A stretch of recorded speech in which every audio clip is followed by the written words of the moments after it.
I'm going to start. Hello, everyone. Good morning. I would like to call this meeting to order. Are there any disclosures of pecuniary interest or general natures thereof? Seeing none. Are there any items not listed on the agenda, Madam Clerk? Your Worship, there is an addendum that went out on Friday, and it was containing a piece of correspondence, item 216, that was presented during the regular meeting that was omitted. Okay, sounds fantastic. Then let's go with announcements. How about we start with on this side of the room? You're up first. My only announcement would be when Mayor Dave and Mayor, you're not Mayor yet, Councillor Beach enjoyed the lighting ceremony at the Toronto, should I start over? Yeah, Hi, I'm Bruce Garrett. The only announcement would be when we went to the tree lighting service at the Cottage Hospital, which was a fantastic event. Again, it's so well done.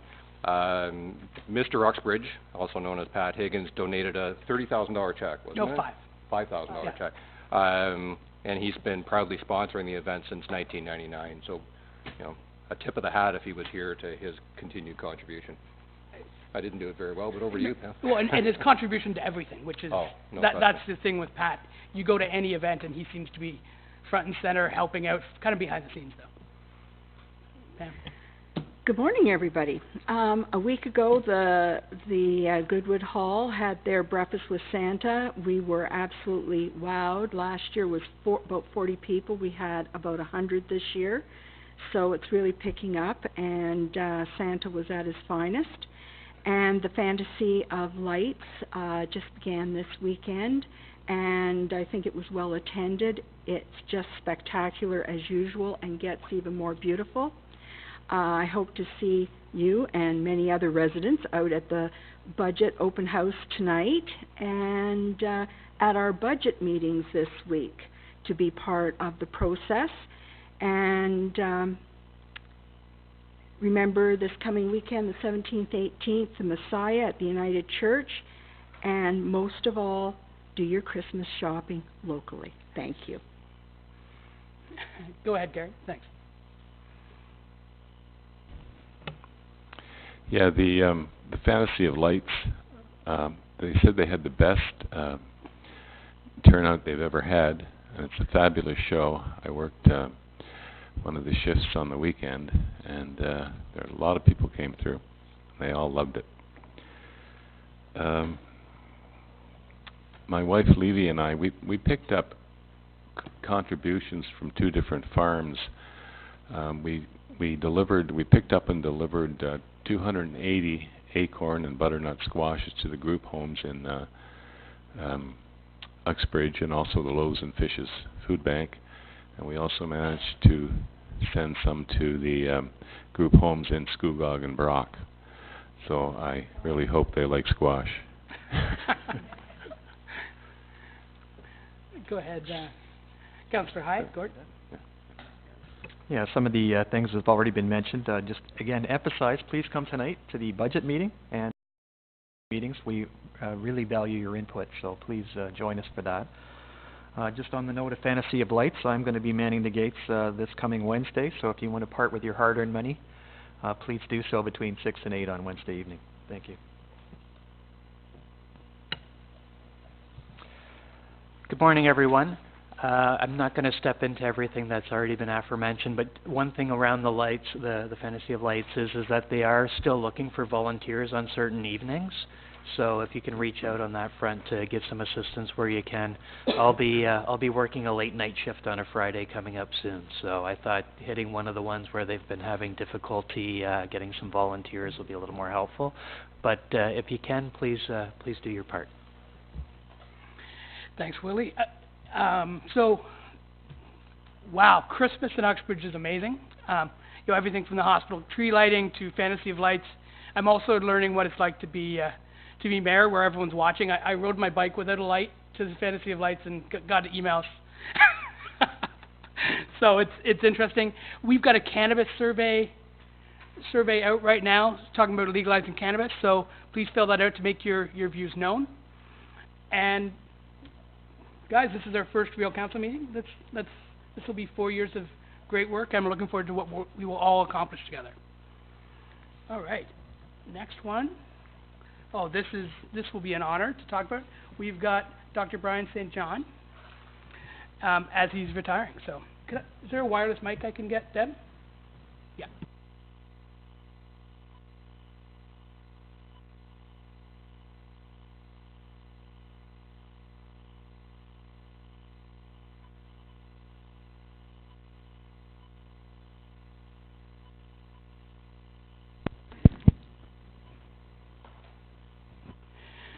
So this is an absolute pleasure. Dr. St. John has been practicing in Uxbridge since 1980. Correct my numbers? I searched the internet. Since 1980. So that's 38 years of service to Uxbridge. You probably run into me in the emergency department a couple times because I've certainly spent my time there over the years. And when you're a small town physician serving in a town like Uxbridge, everywhere you go, you're Dr. St. John. You know, you come in on your retirement celebration at the Region, and Councillor Pop comes up and about being in his office instead of yours.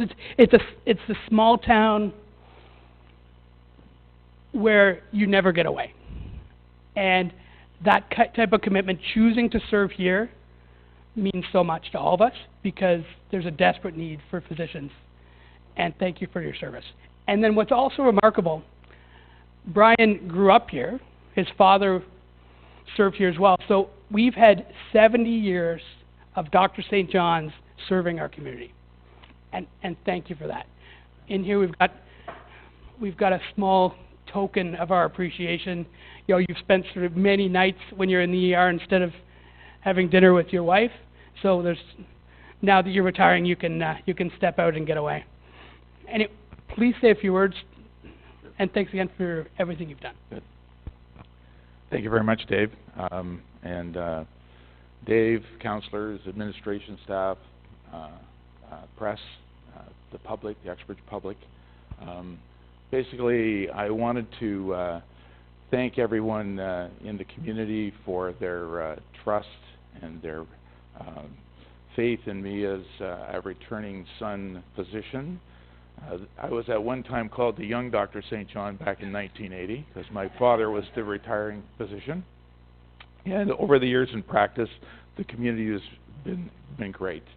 And I would basically express that it's been a privilege to serve and enjoyed it very much.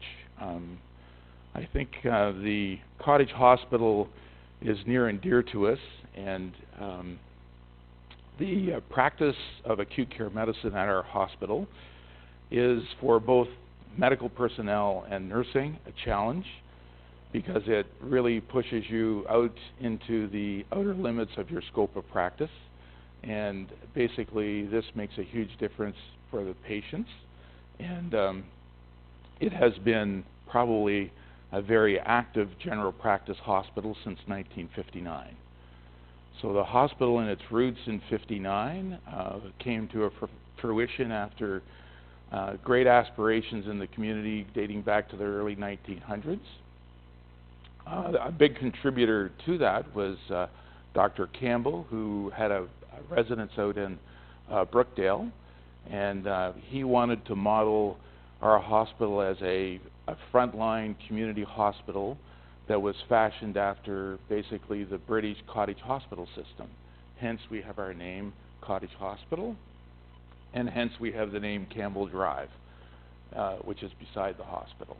And the hospital has certainly flourished over the years with big commitments from medical nursing staff, from from administration, from excuse me, from basically the town council, and more than anything, also the community through the Uxbridge Cottage Hospital Foundation. And this group of volunteers works tirelessly on behalf of the hospital and raises funds, significant funds, which get back reinvested into the hospital. And certainly on a size basis, our hospital is probably one of the best equipped small hospitals in the country. So that our diagnostic services are probably second to none, and our affiliation with Markham has only sort of magnified our capabilities in terms of being able to deliver service, which has been, I think, indeed a blessing. Markham really was involved and started to be involved with our hospital dating back in the, well, officially as of 2004, because we went through sort of changes with Lakeridge and mergers of hospitals. But the official union with Markham as a satellite facility was 2004. But we've had clinical relationships with Markham since they opened in 1990. So that we've had an active clinical relationship with the Markham physicians, both surgeons and medicine, since the 1990s. And I think it has really proved to be a very beneficial relationship. And I think the hopes that we have in the future is that the Uxbridge Hospital gets a nod from the province in terms of its redevelopment plans, because that will be the next step to take the hospital into its future. I think at this point in time, I would also like to thank my wife as a caveat, because in being in a small town, the physician's partner has a special and challenging chore, and my wife has handled it with grace and poise. And in fact, she has, in her own right, contributed greatly to the community, and I think certainly that is to be acknowledged. And certainly my many hours at the hospital probably were supported very much by her, because she carried the ball in the home front big time. So I think that's been sort of it's been a team effort.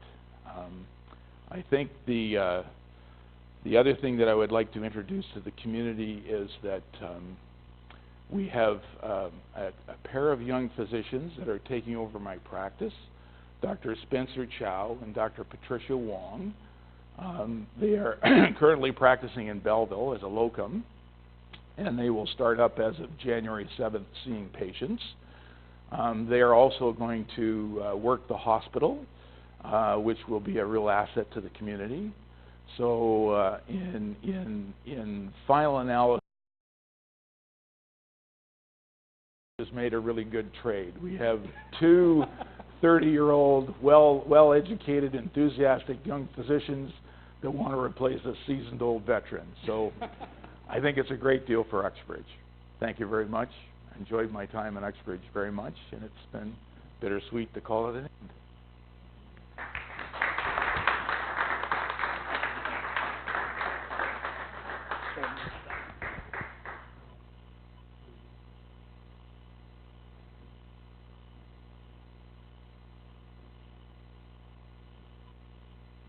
Great, thanks. Okay. Okay. Okay. Okay. Sure. Okay. Okay. Just do what she says. Shut up, St. John. Great, Okay. thank you. Brian, Thanks. thank you so much. Great. Oh, here, this is for you.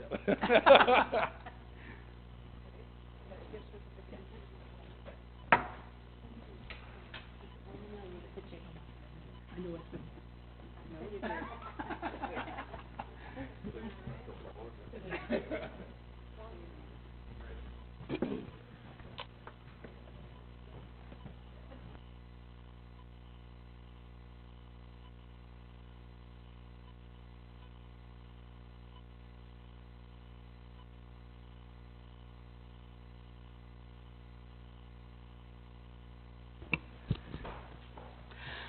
Wow, that was a real honor to officially say goodbye to Brian in that way. All right, next on the agenda, we've got We've got McDonald's Canada talking about sign variants. Come on up. Do you want to give them the one or two?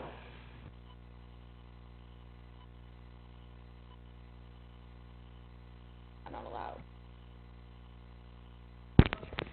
Fantastic. So, can someone give me a motion to allow them to record this? Pam? Seconded by Gord. Good to All go? those in favor? Thank you. Okay, sure. Fantastic. Good morning, Mayor Barton and Council. Thanks for having us here this morning. My name is Kyle Rainey, and this is my colleague Cheryl Simmons. We're here on behalf of Kerbex Media, representing McDonald's, with a proposal for a variance to the sign bylaw to allow us to place a second ground sign at their location at 296 Toronto Street here in Uxbridge. I've prepared a short PowerPoint. If there's any point during the presentation or afterwards you have any questions, I'd be happy to answer them.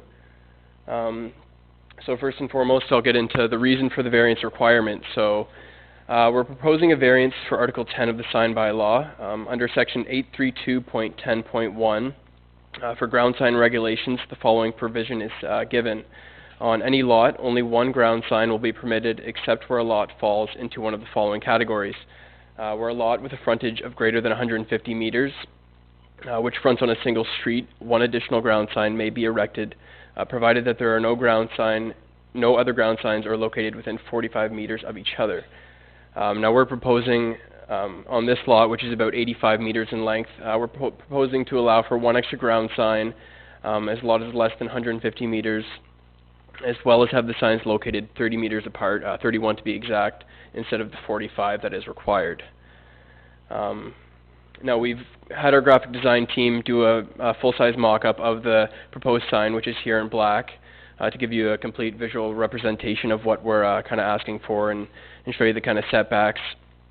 And it also has the original, the initial graphic proposed for the sign, which is for our Now Hiring initiative, which they do several times throughout the year, which I'll get more to in a second here.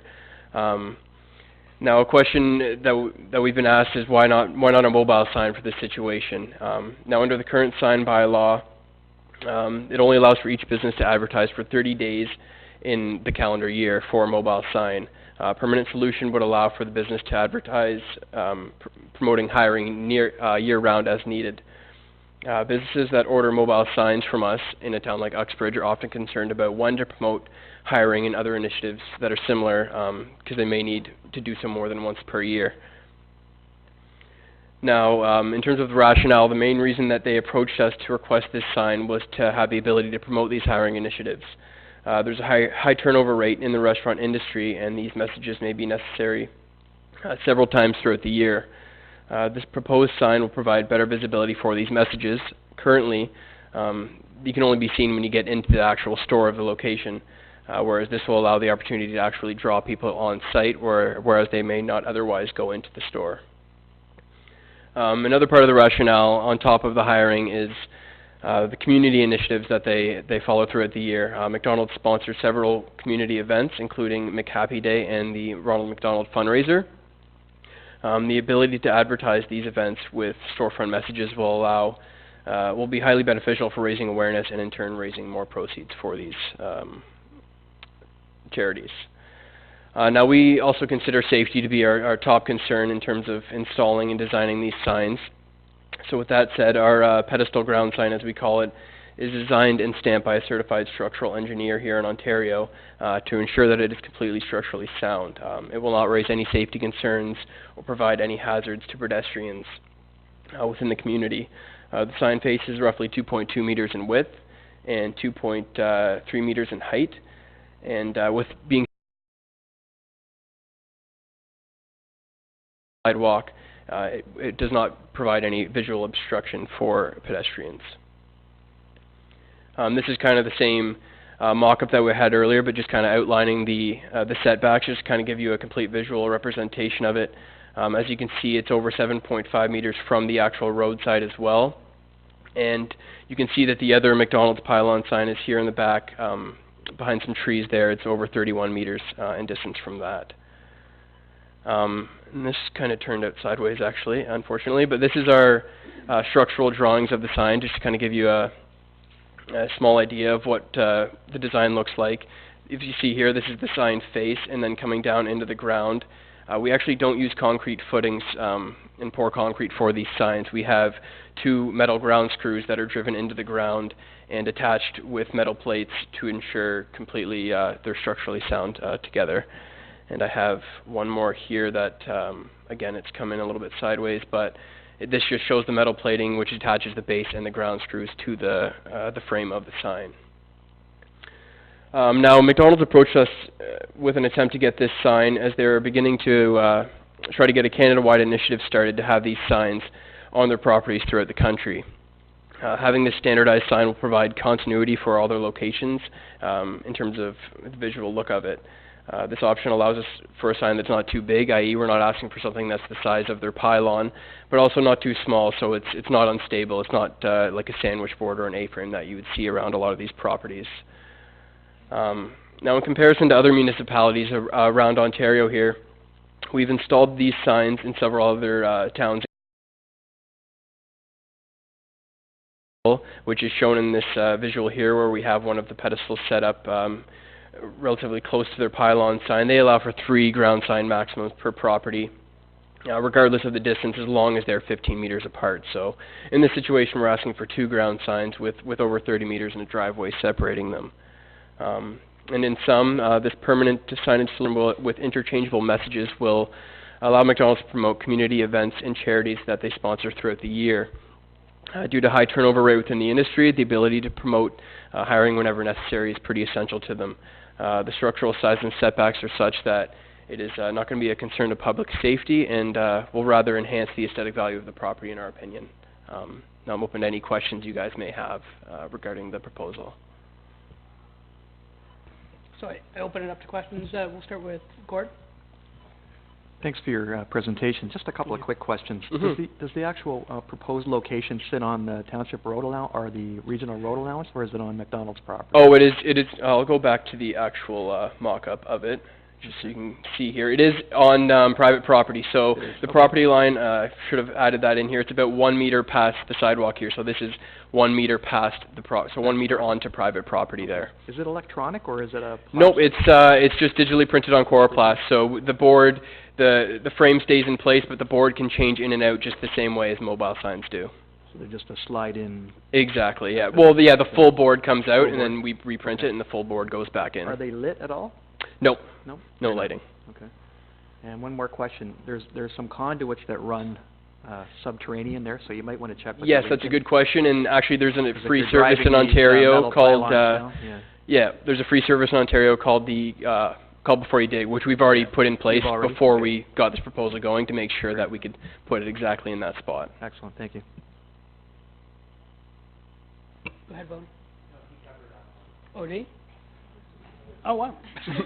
Gord, you've done the work of many here. Any other questions? Oh, go ahead. Gary.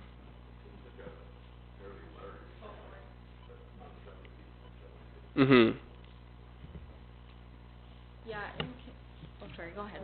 Yeah, it seems to me to be a fairly large sign, 7 feet by 7 feet. Yeah, that's roughly, so, in comparison to the pylon sign, that's what we're basically comparing it to. The pylon sign, as you can tell in most properties, are a lot larger than these signs, whereas on the pylon sign, they actually don't allow for a message. So this is why we're proposing the actual pedestal signage, is what we call it, so that we can change out the messages at any time, so it will bring in, I guess, essentially customers in the end. So that's why we're doing something that's a little bit smaller than the pylon in comparison to the size of that. Oh, yeah, go ahead. Just one other question. You got it for when you're hiring, and then also being used for community events. Will it be used for 2-for-1 burger specials and things like that? Yes, I mean, there are several instances throughout the year, and that's why they approach us in terms of hiring. There's been at least 4 or 5 times throughout the year that they've approached us for that, and those community events, as said. But when they're not being used for that, by all means, they will have the opportunity to change those boards out to promote their own specials as well. Okay, any other questions from council? I got one, Dave. Go ahead. Can you go back to the slide where it shows the, basically that one, but it shows the Without property? Yeah. Is there another one that shows it a little better, I think? Like this That here? one. Yeah. So, Is that sign actually covering off, like, it seems to be a little bit more north of the parking lot. So are we essentially extending McDonald's out a fair way past their actual property Oh, with no, that? the property line extends at least 10 to 15 meters, east this way, or, sorry, I'm not sure if it's North? east, but north, yeah, sorry, north the Yeah, other way. that's a there. view from the north, So their neighboring property, yeah, their neighboring property is not for about another 15 to 20 meters down. Okay. If there's no more questions from council, I'm gonna ask Brian to come up and just comment on this. Just from a building department standpoint.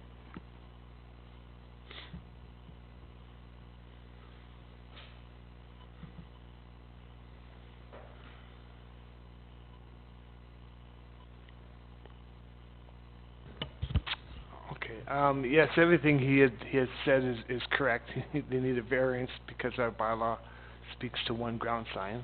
And, also, our sign bylaw is very strict with regards to portable signs. So again, he's correct. It's very hard to advertise hiring and events that have to occur 2 or 3 times throughout the year.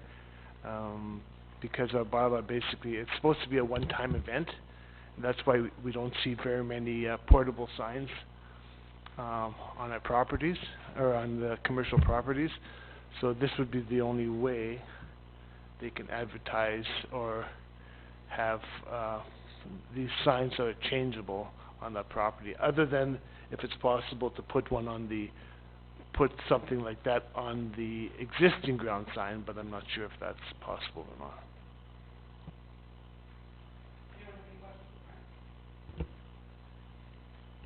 Brian, so, you probably know this. We mow this area? The township mows? No, we do not? No. Okay. But we do to the left, closer to the road, I'm assuming. No, No? this is all done by private Got it. contractors. Okay, thank you. Who work for the businesses. Got it. Now, and, my concern about opening this up for McDonald's is we'll end up with another one at A&W, we'll end up at one at Starbucks, Wendy's. You end up with an awful lot of sign pollution when we start opening up more of these, especially when they're permanent. When they're not permanent,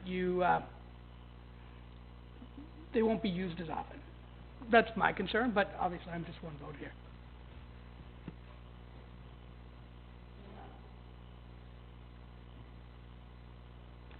Okay, so thank you very much for the presentation. Thank you. Thank you.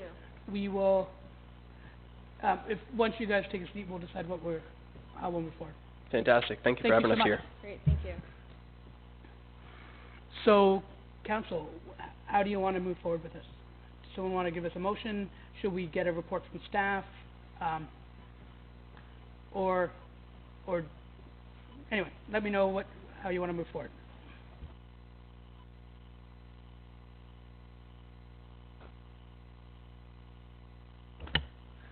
As representing Ward 4 as councillor, I too have concerns about this from getting, not constant, but multiple requests down the road on this. I think that it's kind of a slippery slope to get into, and then it also kind of weighs on us as we look at, other areas like Toronto Street is one, but then as we look at other businesses down the way, how are we gonna be able to manage this as properties kind of come up and as we look at our businesses moving forward. I think we, for me, I would say at this time I'm not in favor, and I know I have to put a motion forward for this, but I guess what I would say is I would motion that we do not support putting these signs forward. So that's an official motion, Willie? Okay, would anyone like to second that? Through you to Brian, is there any possibility of adding this type of sign to the existing pylon without creating a separate sign? You mentioned in your speech there that I don't know if there is or not. Pardon? You don't know if they can add it to the existing, Well, the big sign in the background? Yeah, they could probably, well, so I shouldn't say that. I'd have to check the size of the sign, because there is a maximum Maybe size. that's something that we need to look at, if there is a possibility to consolidate them. If not, then obviously we'd be back here. But Yeah, I'd have to look at the size of the existing sign. to him. and if it's possible or not, yeah. Could we refer you to have a peek at that to make Yes, that sure. determination? If that's the case, I'll retract my recommendation until we hear how that would work. So then what you would do, Willie, you'd make a motion to have staff take a look at this and get back to us? I'd like to make a motion to refer this to staff, and then we'll take the information provided and then make a determination how we move forward. And Gord, you seconded that? Oh, and report back in January? Maybe second meeting in January? Does that work for you in terms of timelines, Brian? Okay. And did we get a seconder from Gord? Yes. Okay, so all those in favor? Okay, that's carried. Thanks for coming in, guys. All right. Next, we've got Georgie Shear from the Zephyr Ladies Helping Hands.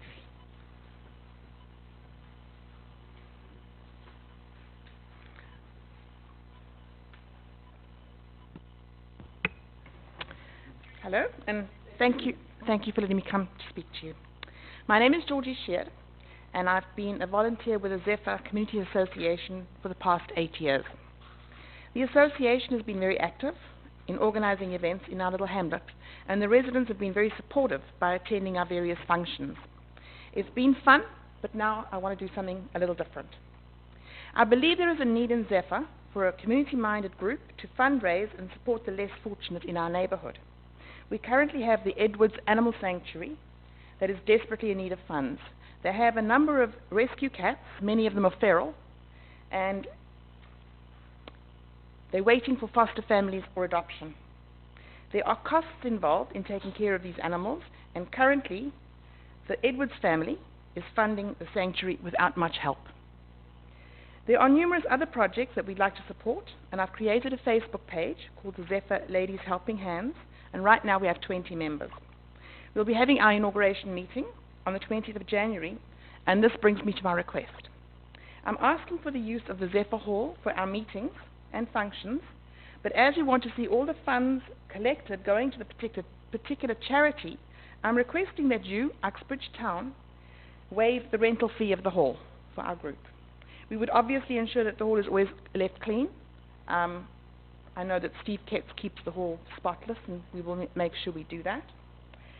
And our group recently joined the Fill a Purse for a Sister campaign, and we were thrilled to hand over 55 purses to the organizer.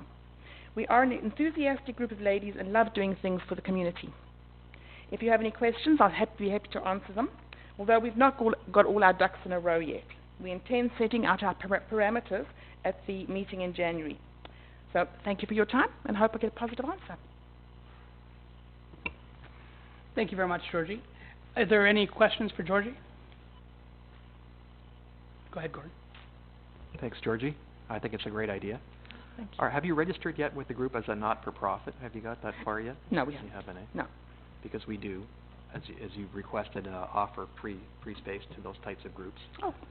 I think it might be something that you want to consider, because then you can give people tax receipts and that sort of thing. So. Okay, perfect. Thank you, Gord. But I certainly support what you're asking for. Thank you. Go ahead, Willie. Hi, Georgie. Thank you for coming in, and I think it is a wonderful idea. As you look for the meeting time, what is your intention on? Would you meet once per month, multiple? Well, that will all be decided at our first meeting, but I'm thinking once a month. Yes, and we run it pretty much like we ran the board, the Zephyr board. You know, we'd have a treasurer who looks after the money, and secretary will make sure that minutes are kept, and run it that way once a month, I would imagine, and probably 2-3 functions in the year, just to put some money together and help the community. Thank whatever you. way. Go ahead, Pam. Thank you, Georgie. I think it's a wonderful idea to be able to help out the community. And I mean, it helps out the municipality in whole, because it's just you ladies that want to be a part of, and I always support things like that. So, I mean, I think it would be a great idea, get your papers in order so that you can give donation receipts, and I think that would make it even better for your organization, and I would support it. Any other comments from council before I jump in? Nope. Okay, so, again, love it. We saw each other Saturday morning at the Breakfast with Santa. You know, Zephyr is a community with incredible volunteers. You know, you filled the hall. I heard 120 kids. And it was just seamless as you moved through that process. So it was amazing. My concern is just protecting the municipality. So we need to ensure that you had insurance. And then my other suggestion would be that we give you access to the hall for your meetings, like a schedule for meetings, where you work with Karen to determine when that time is. And then when you were putting on events, that you'd send us a letter to request the hall for the event, just so it's not, you can use it 24/7, you know, come to us for your events and then we'll give permission for those. Yeah, so that would be my suggestion. If someone wanted to make a motion about that, that'd be great, where basically we would, with insurance, we would give them access to the hall, and then for the regular monthly meetings, and then if they wanted to do events, they would send us a letter, and then we would grant access then. Oh, Pam will give that. Anyone second that motion? Gary? And they would need insurance, and you could work that through Karen. We sometimes have rates that you can access. Okay, and so we've got a mover and a seconder. All those in favor? Okay, that's carried. Thanks, Georgie. All right. Next.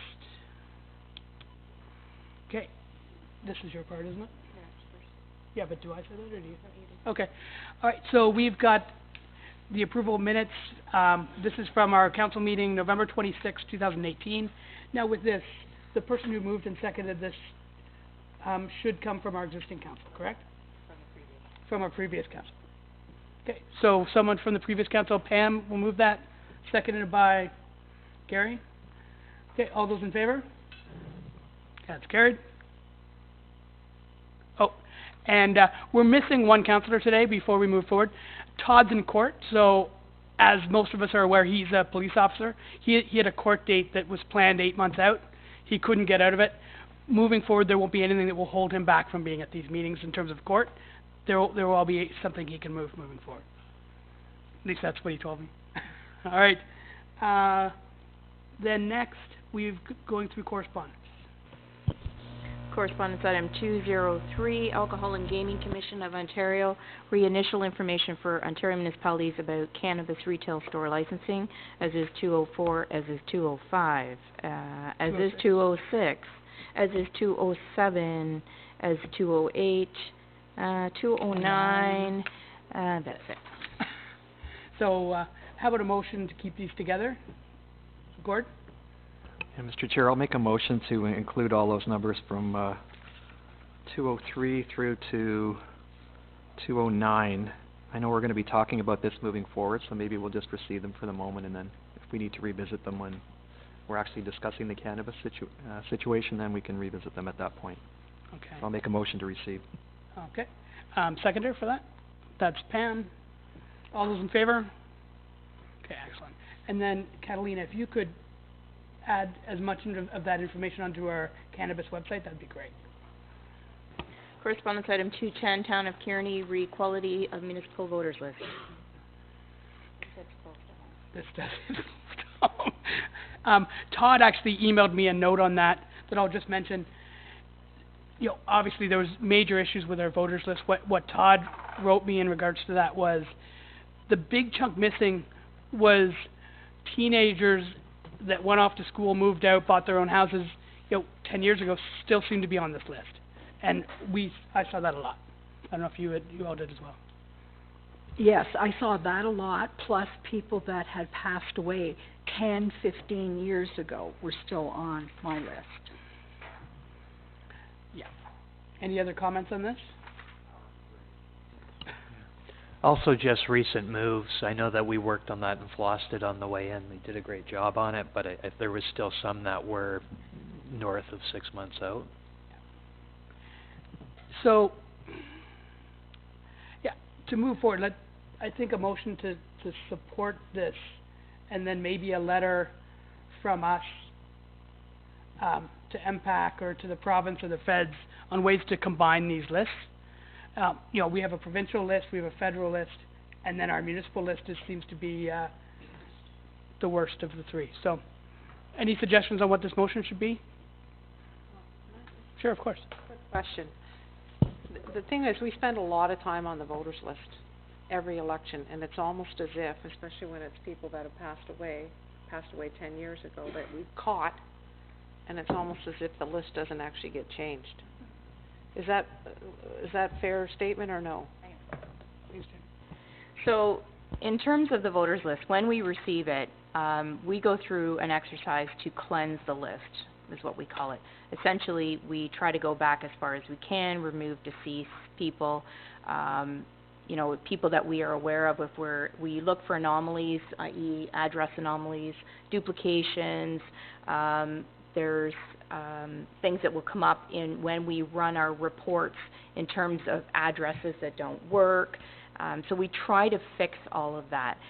However, there is a component of the list that goes back to the responsibility of the property owners.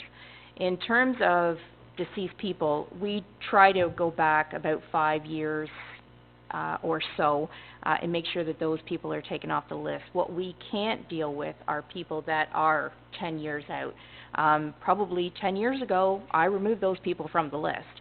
That information all goes back to MPAC through DataFix, who is our contractor that hosts our voters list for us. But if those deceased people are still showing as an owner on property, which happens a lot, that people do not remove deceased persons from their titles, they come back to the list, and they're going to come back to the list every time. In terms of kids that have moved out or moved back, again, if the property owners don't advise MPAC that those kids are gone to school or have married and moved away 2, 3, 4 years ago, there's no way MPAC is going to know. There's no way I'm going to know. It's impossible for me to go to through that exercise and know that those kids have left or have come back, which we heard numerous times that, oh well, they're so and so's back and they didn't get a ballot, or that, you know, whatever the case may be.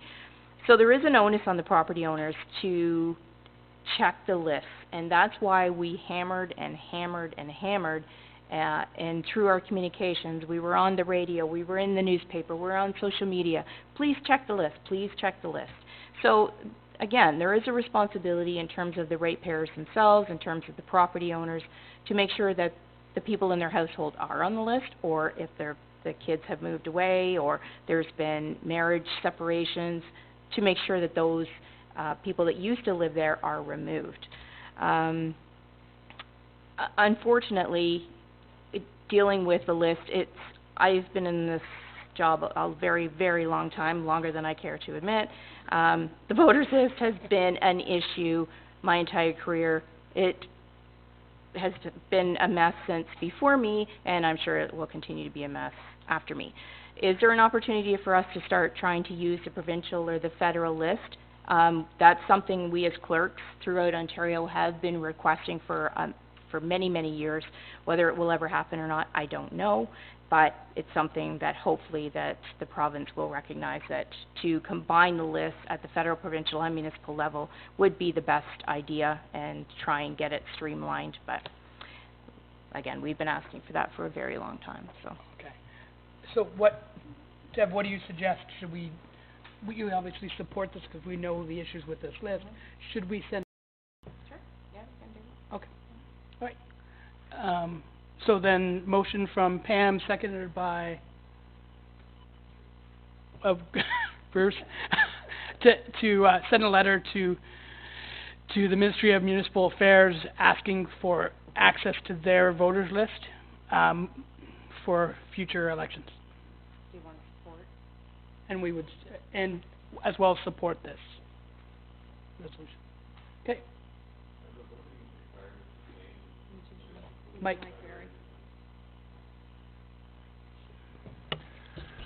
Are the voting requirements the same federally, provincially, and municipally? In terms of what Qual- qualifications? yeah, exactly. Yeah, for the most part they are. Obviously, the conditions of being a property owner or a tenant or a spouse thereof are different, but essentially the main thrust are the same. Yeah, So certainly. they would marry together well then? Sort of. I think the issue is that, like, if you own multiple properties, you're on multiple voters lists. So then the provincial list might disqualify someone who has a cottage property from being on that list because their main residence is somewhere else. Okay, yeah. It's not quite as simple as just using the provincial list because of those issues. Because Right. there's multiple people on multiple property lists. But the qualifications, the basis of the qualifications are the same. Yeah. Or almost. Okay, so, go ahead, Roy. Just one more comment on it. I think it would be extremely helpful. There's a lot of people that I saw that were expecting their ballot just simply because the recent provincial election, and they assume that they're already on the list. So this may simplify things a great deal for us. Okay. Oh, yes, Deb? In terms of having the provincial and federal election, that was part of the sales pitch that we received many moons ago when they switched from the 3-year to the 4-year cycle, was to help avoid having a federal and or provincial election in the same year as municipal election, because people do get confused. And, you know, we did hear many times, well, I just voted, why am I voting again? Or, I was on the list for the provincial election, so I should be on this list. And then we check and lo and behold, they're not, or they didn't get a ballot at the provincial level and they are on ours. So, I mean, I could go through 100 scenarios of what we heard at the counter and from the public and from the candidates as well. But again, unfortunately, there's only so much we can do, and trying to get the message out for people to check the list and make sure that they are there to ensure there's no problems. Number one, to check they're there, and number two, to make sure that everything that is on there is correct. So. Okay, so I don't think we've had a vote on this yet. So all those in favor of that motion? Okay, that's carried. Okay, the next one, go ahead. 2011 Cole Engineering Group Limited, road closures during construction, Cemetery Road, Maplebrook Homes. All right, go ahead, Gordon. It's just a question, I guess, through you to staff. Ben, can you come up for a sec? Lucas, if you want to join the party, you're welcome to come up too. Can I just ask on the notification, Ben, who's responsible for that? Is it us? Is it Cole? Developer's engineer, Cole. So are we monitoring their communications? Like, do we know for a fact that Zayers, et cetera, have been notified, and will they be kept up to speed on what's going on with this? Yeah, or are they they going to be notify me. complaining to us that They'll they didn't- notify me when everybody's... So you're on the notification list, okay. And they're starting this in January, is that what Yep. I'm hearing? Okay, thank you. Okay. Any other questions for Ben, Willie? Ben, I know we've talked about that area a couple times already in meetings. With regards to vendors servicing KFC, Kawartha Dairies, that sort of thing, is there any, I mean, I know that the developers will be informing them, but there could be some complications because some of their vendors are servicing those facilities off of Cemetery and will now no longer have access. How do you think we should approach that with them moving forward, or what would your recommendation be? When Cole goes to talk to them, they'll have to have that conversation. You know, when are my delivery trucks coming, and how do I get them in, and that kind of thing. So they'll have to sort that all out. Yeah. And any other comments from council? Sorry, I should probably continue to look at my notes. Is there any need for policing? No. Oh, no need? Okay. No, not on a road closure. Although the police, fire, and ambulance, and school buses, they'll all be notified. Yeah, this is just from my perspective. You know, we just finished the construction with Starbucks, Starbucks, Wendy's, that development. That was certainly an issue for the people on Douglas Road. This is just more of the same. It's a concern. We'll hear about it from our residents for sure. Willie, obviously this is your area. You may want to reach out to some of your business owners that you know will be most affected, just to touch base with them. I know it will be officially done through Cole, but just help with customer service. Okay, what do we want to do with this, guys? Okay, motion to receive from Pam, seconded by Gord. Okay, all those in favor? That's carried. Correspondence item 212, Royal Canadian Legion, Ontario Commandery request for support of the Royal Canadian Legion's Remembrance publication. Gord? Motion to support. Just a question through you to the treasurer. Did we support a half a page last year, Donna? Do you recall? We did support it last year. I'm thinking it was smaller, maybe a quarter or an eighth of a page.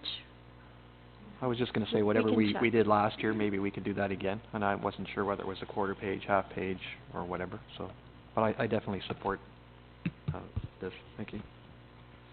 Now, Donna, did we fund this through the Golf Fund, or did we do this through Treasury? I understand that it was through the Golf Fund last year. Okay. Oh, was it covered? Okay. Anyone else want to comment on this before Just as a follow-up on where it's coming from, I think it was corporate, and again, I don't recall exactly. But things like this, to me, should be coming out of corporate advertising rather than Golf Fund. Golf Fund is specifically for a short list of topics, whether it's people going to a tournament or whatever. To me, this is kind of a different scenario. And something like, you know, when we give free time for a hall, it should be coming out of that sort of account, I think, rather than the Golf Fund. So, again, I'll defer to you to figure that out. So. And obviously, I want to. This is my comment on this. I want to support the Legion. When I think of ways to support the Legion, I think of more of the, you know, the specific Branch 170. You know, the Legion Pipes Band, our Cadet Corps, things like this seems to more distant from our local guys. It's why I struggle with it a little bit, but this is a council decision. So, if someone wants to make a motion, good. Exactly what you have said about putting the money out for something like this. I mean, if we want to do a small ad and then with the extra money we would have spent, somehow give it to our local Legion, that would be my preference, because, I mean, the overall is important, but our own is the most important, and I feel that should be really thought about. Okay, Willie? I'd like to take a look at these types of requests for support in totality, because at this stage, being new to the council, I know that, and before I say that, I guess I should say that I would be in support of the Legion as well. I just would like to have a look through the calendar year how we are supporting the Legion, so that we have a look at it, so that, to Pam's point, we are supporting where we're affecting locally first, and you know, so that if we're doing a half page and it's $940 all in, what other things are we doing for the Legion on an annual basis to come up with X amount of dollars? Because I think if we look at it one-offs, it's easy to kind of just continuing to put money in, but it would be nice, and we can't support everything that's out there. So if we can look at our total dollar commitment on an annual basis to charities like this, so we understand what we're providing, I think that would be helpful for us moving forward. We have a suggestion. Well, a suggestion might be that we send this piece of correspondence to Cheryl from the Legion and ask where this fits in within the priorities of the Legion. The Legion may agree and say, we would rather you spend the money locally, but at least this way we're not going to be upsetting them by not supporting it. We'll have their blessing to not support it. So why don't you refer it to staff to send to the Legion? Okay. Gord, you made a motion on this. Do you want to withdraw that, and we'll move forward with? Yeah, I'll refer it to the Legion if you want feedback from them. Absolutely. Okay. And seconded by Pam. All those in favor? That's carried.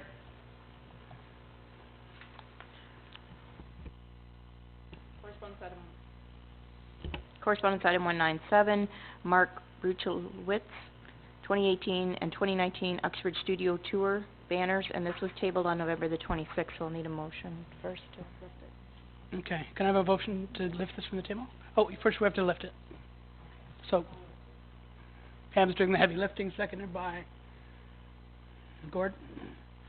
All those in favor of lifting this from the table? That's carried. All right, so somebody wanted to speak. Oh, Pam, you wanted to speak to it. How much is it costing us to put it up? Yeah, I received that from Ben Kester. With HST, I think it's $1,800. Sorry, it's just it's small on my screen. So it's about $1,800 to take out the one set of banners and put new ones up. And yeah, we've been doing this for years. So that's one of the services that we provide. Now at the same time, the new ones that we put up, there's a schedule to this, so that is sort of a shared. It's kind of a $900 to each side. So,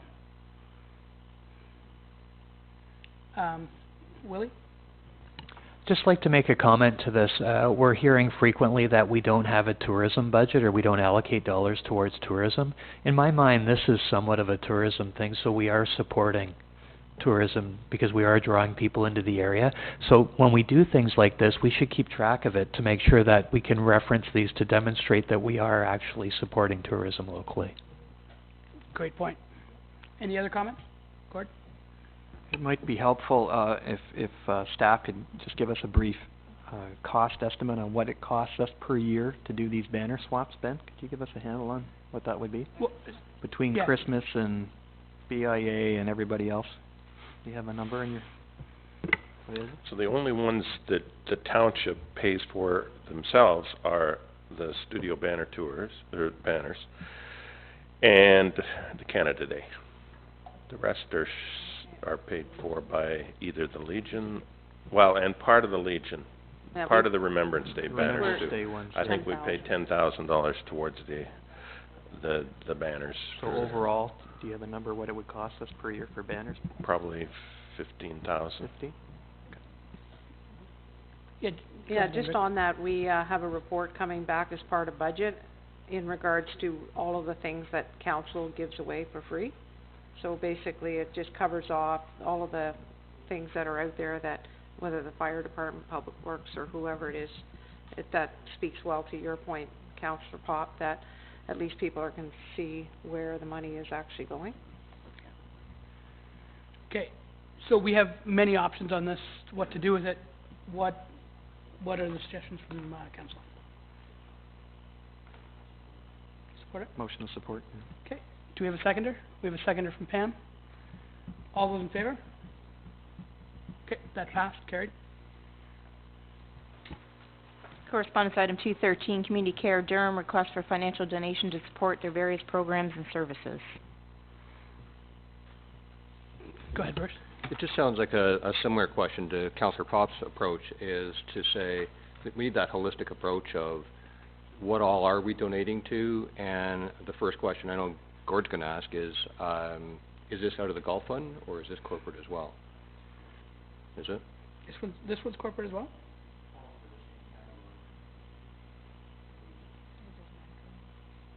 Again, I'll defer to the treasurer because she has the actual records, but my memory, it was corporately funded. Yeah. Don? I'm pretty sure that a request like this would come out of the Gulf Fund. And my recollection on this, Gord, was Gulf Fund last time, but maybe something we can do moving forward when we have requests like this. Don, you see the agenda early. If you could just try and keep track of where we would normally bring these funds from, it would just be helpful so we don't have these questions in council. And if we could ever add it to the agenda, that'd be way better, but I know that's a tough process. Yes? Realize too, Mayor, that we're kind of catching this mid-flight, but does anybody know the status of the Gulf Fund? Like how much is left in it for us to continue to donate from? Donna does. So I usually report to council twice a year, so after the first 6 months and after the full year on the status of the Gulf Fund. So there will be a report coming back to council in January. Okay. Do you have an idea? Are we kind of $5,000 or 10 left? No, we won't quote you on it. You like to have the exact figures, I know. Sorry to put you in that spot. Okay, any other comments on this one? Yes, Gord. Just on the golf fund for the new counselors, when we get a request like this that is golf fund possible, we refer it to the golf fund committee rather than discussing it all here. That was the whole point of having that committee. So that they have criteria that they use, and Donna sits on that, so she'll be able to work. I think there's a report on later about Councillor Pop. You'll have that responsibility. So welcome to the team. Yeah, there you go. All right, so what are we going to do with this? Yes. Do we know how much they're asking for? And that's another, we run into that a lot, where we get a request like this that's blank, and they often don't ask for a certain amount of money because they want us to give out generously. But then we don't always know what we gave last year as well. So we get into a tough thing over and over. Again, I think we should have a policy for this so that we know what we're doing moving forward, what we give, what we don't, and have a list. And maybe it's as simple as, we have a piece of paper with what we donated to last year. So when we have these come up, we just say, oh yeah, community care, we gave $500. Let's send it to the golf fund for their recommendation. And like what Gord said before, we don't want to make up those numbers. If we have a bunch of children come in and need an extra $3,000, we want to ensure that we're making decisions that will take that golf fund through the whole year, and we're not going to empty it early. So we need to make sure that they're looking at that with a holistic approach, and the recommendations from council will be to send it there or not. Could we add into it to say any request for funds must ask for a specific amount? We can always adjust. We can say, oh, we think we could give you more, or we could give you less, but wouldn't it make sense that they ask for a specific amount rather than the open-ended, please donate? Yeah. Again, if that's the will of council, that's fine. Any thoughts? Amount criteria involved with it? Maybe Donna and you can meet and she can give you the... I'm just saying that each request anybody who makes a request should be expected to ask for a certain amount. No, Doesn't I mean they're understand locked what you're into saying, it. yeah. But I think how it's awarded at the end, they make the request, the golf fund considers it, and then they award based on that, so... Okay, so moving forward, I'm going to ask for a motion. We can either, I suggest we send this to the golf fund for their recommendations on it. But also, let's get the golf fund, the new golf fund to meet.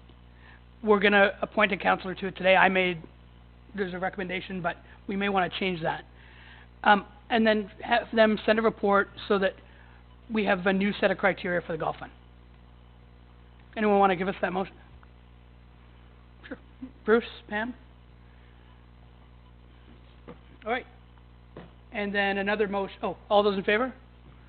And then we'll need another motion on this request, if it's your will to send this to the golf fund for a recommendation. Okay. Willie and Gord. All those in favor? Okay. All right. So the first motion was that the new golf fund come out with a report on how we should deal with these things moving forward, and that was carried. The second one was for item number 213, that gets sent to the new golf fund committee.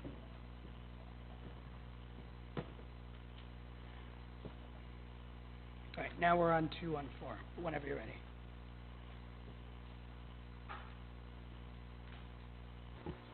Correspondence item 214, Catholic Family Services of Durham, 14th Annual Heart to Heart Gala, Saturday, February the 23rd, 2019, Deer Creek Golf and Banquet. Okay. Is there anyone interested in going to this banquet from council? I'm not sure if we sent people in the past. Gord? Maybe you want to talk a little bit about the expense accounts that each councillor has. They have the option of going to these events or not. There are certain ones that we buy tables for. I think there was Lake Simcoe and something else that we did. TRCA, thank you. And those two are kind of corporately funded, but the rest of these, if you choose to go to, you can use your councillor expense account to attend. So it's not That's what they're designed to do, is to enable you to go to some of these charity events. So rather than buying a table for each event, we leave it open mostly, other than those two particular ones, to councillors to decide whether they want to go or not. So again, I would just receive this, and any councillors that choose to participate can do so. Okay. Okay. Any seconder for that motion? Pam? All those in favor? Carried. Correspondence item 215, Brian Evans, Treasurer, Uxbridge Messiah Singers, request for financial support 2018 rendition of Handel's Messiah on December 17th and 18th at the Trinity United Church. Gord? I will refer this to the Golf Fund Committee. The only thing, though, is the timing on this one. That the event is next week? They're meeting this week, I think, you know. Yeah, So if we yeah, refer- the Golf Fund will meet very quickly. This will happen quick if we send it to them. Okay. So I think the timing will work first. All right, so we had a I mover don't think by- it's going to affect the event. It's going on regardless. It's just we're helping them out. So whether they get it after or not, I don't think is relevant. So. And then as to Willie's point about the banners, this is another thing that we should put in the tourism call of how we support tourism. An event like this brings a lot of people in from outside. This is another way to support that. Okay, can we have a seconder on that? Bruce? All those in favor? Okay, this is going to the Golf Fund. Carried. Correspondence item 216, Kathy Boyd, proposed land swap with the Township of Uxbridge with respect to her property on Brookdale Road. And also, if you look to your addendum, there was a piece of correspondence included on the addendum that also is associated with this. Okay. Gord? I think we should refer this to staff for a report. This goes back 15 years or more, I believe. Maybe I can speak to it. Do you want to speak to it first? Okay. All right, so originally back in 2004 or whatever it was, the township had some interest in acquiring and potentially looking at a land swap. We were looking to acquire the headwaters of the Uxbridge Brook. But those headwaters, with all the provincial legislation that has come into place since then, are well protected. We don't need to own them, in my opinion. We don't need to own a swamp. My feeling is that we have that road allowance, and unless this can be demonstrated by her that she can't build because she doesn't have enough land, then I think the possibility is we have not been selling any road allowances, but council could choose to sell it. I wouldn't get into a land swap. This is where we were initially, was she wanted to swap tablelands for swampland, acre per acre. And, sorry, but not interested. At this point, unless there's a demonstrated need, then I think the only option that we should consider is sell the road allowance to her, if that's where council wants to go. But I don't think we should be interested in acquiring any more land in the bottom of the valley, which has really no value to us. And I think sometimes putting that land into public ownership means that people will start to go down there, and then that becomes another issue for us. So that would be my opinion. If I was to write a report, that's exactly what I would say. Any questions for Ingrid here? Okay, anyone want to make a motion then? Was there a mover already? Okay, there's a mover to refer to staff. I don't think we need to create another report and have Ingrid write something if we don't have interest in this. Now, if Kathy Boyd wants to come to us with an offer to purchase a road allowance, then we'd take a good look at that. But we would deal with that separately. In terms of a land swap, if it sounds like there's no interest, I don't think we need to get a report to say the exact same thing. We actually, funny enough, my husband and I actually looked at buying that property way back when Kathy did buy it, and the property is challenging at best. It's tiered almost, and it goes down. And she's not wrong in saying that because the provincial legislation has changed, the responsibility for the applicant now, when it comes to environmental studies and trying to get through that process, is going to be very complicated. The other challenge is that if you were to build a house, you probably have to have that house multiple tiers in order to build. That's what we looked at, like multiple tiered foundations. And she's not wrong in saying that it will be a very complicated property for somebody to buy, because unless you have lots of money or you know what you're doing with it, I mean, that's part of the reason we walked away from it too. So she's not wrong in thinking that she probably needs a little bit of land to the north, because then at least it gets you out of that valley. So I think you should at least consider an offer to purchase. And I know we don't normally sell road allowances, but perhaps in this particular case, you've actually got a lot of record that I think it's going to be hard for somebody to build on. But there's a value to the road allowance to the township, and when we're talking about limited funds and all these challenges around budget, if you're going to sell an asset, then you should get the value for the asset, because it's on your books. Exactly. I agree. So, yeah, Gord.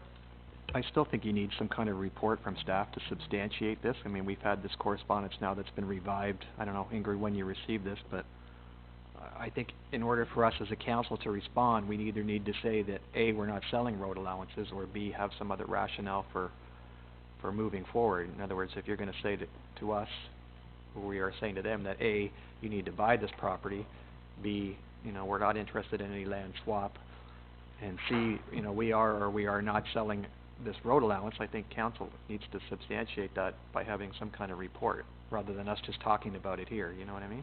I don't disagree, and I'm happy to write the report that will say exactly what I said. No, I understand and that. that's fine. But at least we have a paper trail to show that. Yeah, no, in that's fairness how though, we then it basically puts something back in that file around that land acquisition, because, I mean, I knew about it because I went to the meeting. But I'm not going to be here forever, so I'll write a report. I think we need something I'll write a for the report file, so whether it's, I'll leave that up to you. Okay, so that was moved by Gord that we get a report from staff, seconded by Pam. All those in favor? Okay, it's carried. Okay. Correspondence item 217, Eleanor Tawdry, proposed designation of Goodwood Lions Hall. All right. Any comments from council on this? My only question is, I know it was brought up at a previous meeting. Was it the one in November? And thanks, Deb. Okay. I got an email from Karen too. I have to look at it. So in terms of the designation, at this particular point, there's not any movement to remove the designation from the hall.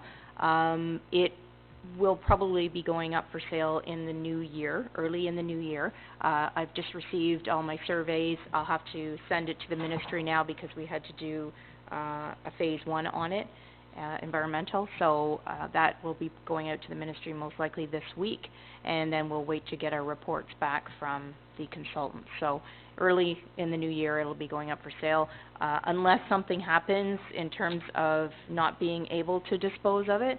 I don't anticipate that I would come back to council with a recommendation to consider removing the designation. So whoever purchases the property, it runs on the title of the property, and they will be aware when they buy it that it is a designated building and property. Okay? Pam. So has the Lions completely moved all their things off the property and from the building? I haven't been in the building in 2 months, 3 months. The last I understood is that they were moving everything out, and as far as I know, they did, but I haven't been in. I'd have to check with our facilities person to find that out, and I can do that. But they've been having actively their meetings and that in the new hall? In the new hall, that's right. Okay. The building is basically shut down. Yeah. For all intents and purposes. It's not being rented out or used. So the water testing has ceased, and yeah, as far as I know, they're all gone. Okay. Ingrid's just going to give us a little bit of history. I'm just going to give you a little bit of history, because we've got some new councillors as well. The township owns 2 halls in Goodwood. One is on the 3rd, which is the Orange Hall, which is right beside the train tracks where the tracks cross the 3rd. And then we own the main hall in Goodwood. And the Lions build a rink at the main hall in Goodwood. And through discussions about the building condition, it's an old building that it's called the Orange Hall, but it's an older building, and I think everybody realizes that this building is going to need considerable money over the next while. And the discussion with the Lions really was about whether or not they would be interested in moving to the main hall in Goodwood, and then that would mean that the hall on the third could actually be sold, because it's, to maintain and look after these heritage buildings is a lot of money, and they were fine with that. And basically, that was gonna be our challenge, is whether or not the Lions would be willing to move, and they have moved. We have this one group of cloggers, I think, that seems to be where part of the problem is they don't know where they can move to. They have moved? Okay. The cloggers have moved to the Brome Hall in Pickering, or like in the city of Pickering. It's got a wood floor. What I've learned about cloggers is the surface that they clog on is important to them, and the sound that the clogs make. It's best when that's on a wood floor. From my perspective, to hold on to a building because, you know, there's a group that use it 2 hours a week or 3 hours a week, it's extremely expensive, especially when we have, you know, our music hall has a wood floor, but it's really busy, which is the way we want it. We've got all kinds of wood floors at the museum. There's in Utica, there's a wood floor that's in Skewgog. Obviously, the one in Brome. So there's lots of homes for this. It's just that it's more than 400 meters from where the residents live, which is unfortunate. But the cost for taxpayers to hold on to a heritage building when we've got a near duplicate, you know, a few hundred meters away, I think it's maybe a luxury we can't afford. Any other comments? And there'll be another letter to the editor soon. Any other comments? No? All right. Just by way of process then, as I make my way through this, Yeah. Do we make a recommendation then to say no? So we would just receive for information. Okay. Maybe the ward councillor could reach out, That's what I was- It seems to me that just as a process, it would make sense that anything that's going on in a particular councillor's ward, it would be them making that recommendation or that motion, just because the resulting emails are probably going to that person. Yeah. Just a thought, Yeah. process.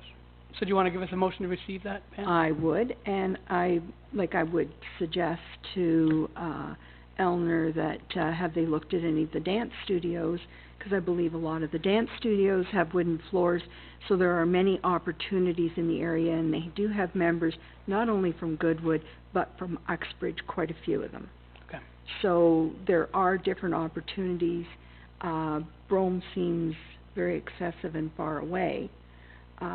And the group needs to understand that the reason the Lions did leave is because they couldn't keep up with the things that needed to be taken care of in this building. Yep. That makes sense. Okay, so motion to receive from Councillor Beach. Any seconders? Yeah, Bruce? All those in favor? Yeah, it's carried. Correspondence item 218, David and Janice Harvey, zoning bylaw amendment applications, ZBA 2018-07, Grain Boys. All right. Yeah, Gordon. Excuse me, just a question on notification, Deb. Are they outside the notification radius for this property? Check and see what... Because there was one comment in there that they weren't notified, and I'm just wondering... Even if... Because it's redacted, I can't tell where they live, so... Through your worship, in the event that somebody does fall outside the notification area, the property is still posted, so, and it's supposed to be fronted on every roadside, so, even if they travel back and forth by the property, they would see notice, but I'd have to check their address, I'm not sure. Thank you. Kind of feels like they're acknowledging that in their correspondence, that understand the bare minimum requirement, and that, you know, that was met, but that they hadn't heard about it, but it probably helps to look. Moving forward, this council can discuss looking at how we do notifications for planning on different ways to communicate, just to ensure that people are hearing. This one is, these people are quite close to the location, but not by road. It's more line of sight.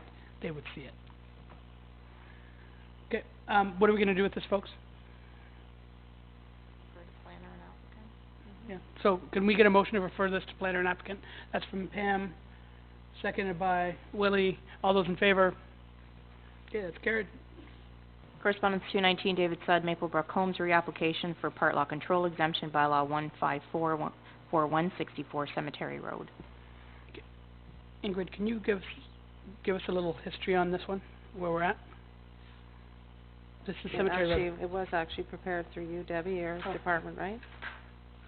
But basically with part lot control, when you're doing condominium blocks, basically it's a block of land that has a number of units on it. And through part lot, basically what you're doing is you're divvying up the parcels as part of that condominium, but you don't actually do that until you get your foundations in place. So it's really about the creation of those smaller lots within the block of land that you can't do in advance when you're dealing with townhouses. Am I wrong, Deb? No, that's exactly it. So that's all he's trying to do, is he wants those individual parcels laid out, because from a planning perspective, they're planned as a block, and it's not until the foundations are in that they actually become the individual lots, and one's not always certain that you're going to have the lines in accordance with the foundation. It's just a process of creating the condominium block, the individual parcels of land within the block. Now with this application, this has been approved by the previous council. It's already been approved, and this is just what he has to do in order to get those individual parcels. The zoning's already approved, the subdivision agreement's already done, everything is done. Yep. It's just a process to create those individual property pieces within that condominium. Okay. Okay, so Willie, this is your ward. Do you want to move this? Could I just ask a question? Go ahead if you have a question, or are you going to make the motion? My question then is, when we've got proposals like this and others, that we're trying to make better use of committees like active transportation or age-friendly, and my understanding, certainly with the age-friendly, is to make sure that we're always thinking with that perspective. So if we're going to be doing that, I'm just thinking, when there's something like this, and this isn't so much towards the age-friendly side, I don't believe, but with active transportation, we should defer to some of the, like, we've got some really solid experts that are on those committees, and have them give us their thoughts for our consideration before we cast votes. Maybe not this one in particular. Let me just go back again. Okay. So you've got approved plan of condominium for this development. All this is doing is just the process to delineate the individual townhouse pieces within the block. It's not a planning matter in the sense that it requires comment. It's just a process that has to happen in order for those individual parcels to be created within a larger block of land. So there really wouldn't be any opportunity for input, because it's just the only way that he can get those individual, 2A, 2B, 2C, 2D, that's the only way he can do it, is through part lot control. Yeah, and Bruce, I agree with you 100%, but that was in the initial planning meetings when we discussed it. Now, for this plan of subdivision or condominium, they jumped through many hoops. There's lots of questions. I looked at it kind of with an active transportation lens, but there wasn't an active transportation committee at that point. So moving forward, I agree with you 100%. For this one, I believe it's the duty of council to move this forward so that this developer can get this job done. Just to be clear, yep, the active transportation, age-friendly and all of that, the time that they would comment is through the rezoning and through that process. This is purely a technical exercise that deals with the creation of individual lots. This is not a planning exercise in the sense that it's about development approvals. It's not. It's just the only way that this can happen for those individual lots is to come back through here. The rezoning has already happened, and that's what I think Bruce is speaking to, is that is the process that those committees should be involved in, and I agree. So, for the Brock Street development and those kind of things would definitely be there. Right. So, and we're on the same team there? Yeah. Go ahead, Will. So with that in mind, I would move that we, support application for part lot control exemption. And seconder for that? Bruce? All those in favor? That's carried. Correspondence item 188 through to 193, with respect to 216 and 226 Brock Street East, and they were deferred, or sorry, tabled from the last meeting. Okay, motion to lift these from the table? We have Pam, seconded by Gord. All those in favor of lifting this from the table? Okay. Now, what would we like to do with these? Oh, carried. What would we like to do with these? So I'll speak to the issue. I've met with these residents who've written these comments. I've also sat down with David Sudd last week and seen not the elevation plans, but the topographical, that'd be what we call it, Gord, the new layout. He has made significant changes to protect the transport or the route for the snapping turtles. To my other point, has some questions around from an active transportation and an age-friendly perspective. I'd suggested that a sidewalk along Brock would be a good idea as well. He seemed to be receptive to that. We'll wait and see. I'll follow up with an email to him to clarify and ensure he includes it in future plans. He seems to be doing all the right things. My understanding, Ingrid, maybe you can confirm that he's had conversations with the Lake Simcoe Conservation Authority, but has not yet received official confirmation that they in fact support this. The other element, just to be clear, in some of the emails they refer to the pond on Nelkid as a wetland. We need to make sure that it's clear that it is a stormwater management facility, and while it does tend to grow over in time and the turtles take full advantage of that, as do geese and so on, in time it will be cleared out like all stormwater management plans are. So it's, in my opinion, and someone can help me out here, it's not a wetland per se, and therefore we have to be careful that we represent it as one. Just on that a little bit further, it had always been contemplated that at some point in time the drainage issues on the Kidd property, which is on the south side, would get addressed by any development that might potentially happen on that property, and the work that's happening on the north side of Brock Street along Harima Fields. It's always been flagged as something that needs to be fixed, and the developer on the north side is also the same person who's proposing the development on the south side. What's been asked of him by the Conservation Authority is that the stream, which was located initially on the west side of the property, ended up being moved to the east side of the property, and there'll be a drainage swell that'll come between the homes on Brownscombe, the back of that, and this new development. Behind those homes along the south side of the development, then pick up the diversion stream will be on the east side of the development, and it'll line up completely straight with the work that's happening on the north side. This will be a big benefit, I think, for the movement of water through all of that area, which has been identified as an issue in the past. Just another comment. One of the letters made reference to the mature trees that are behind the property. There's no assurances from David Sudd that they'll be in place, but he's making every effort to maintain those trees. I'll just add as well, I've set up an informal meeting this Wednesday just to show the residents what the latest plan is so they can get some confidence that we have in fact listened to their concerns, as has the developer. Anybody's welcome to join that. It's Wednesday at 7 o'clock in our conference room. Oh, nice. And how are you advertising that? Is it just the people that wrote the letters? Yes. Yeah. Okay. I wonder, I don't know if you remember or not, but there's the condo that owns, the condo development that has their driveway, their emergency access driveway, just to the east. You may want to just reach out to that condo board. They're very familiar. They're part of They're part of the letter. distribution. Okay. Absolutely. So Yeah, but good point. Yeah. I just wanted to, I Sure. remembered they felt that they weren't included. Yeah, they're very much included now. Okay. Thanks. No problem. Okay, what are we going to do with these letters then? I suggest we receive them and send them to the planner and applicant. That's exactly what I was going to say. Receive them for information and defer and hand them off to Liz. Okay, seconder for that? Gord, all those in favor? Okay, that's carried. I'll just sort it out right now. Just a second. Here we go. Okay, I've got, resolution number 2018-19. Oh, you know what? Before we do this, can we move forward? We've got an item, the emergency management plan from, Chief Alexander. Can we move that ahead, Madam Clerk?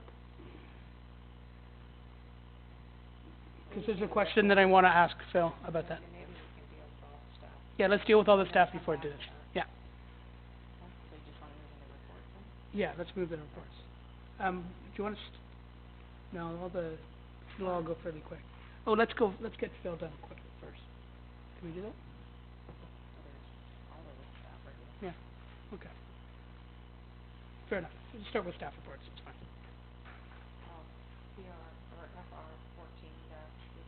That's the one I was most interested in.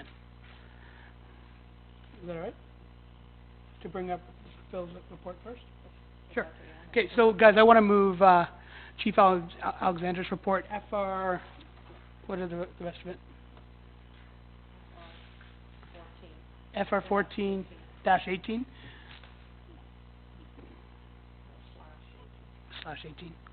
/18. Go ahead, Chief. Oh, yeah, so, can someone give me a motion to move that ahead? Pam? Willie? All those in favor?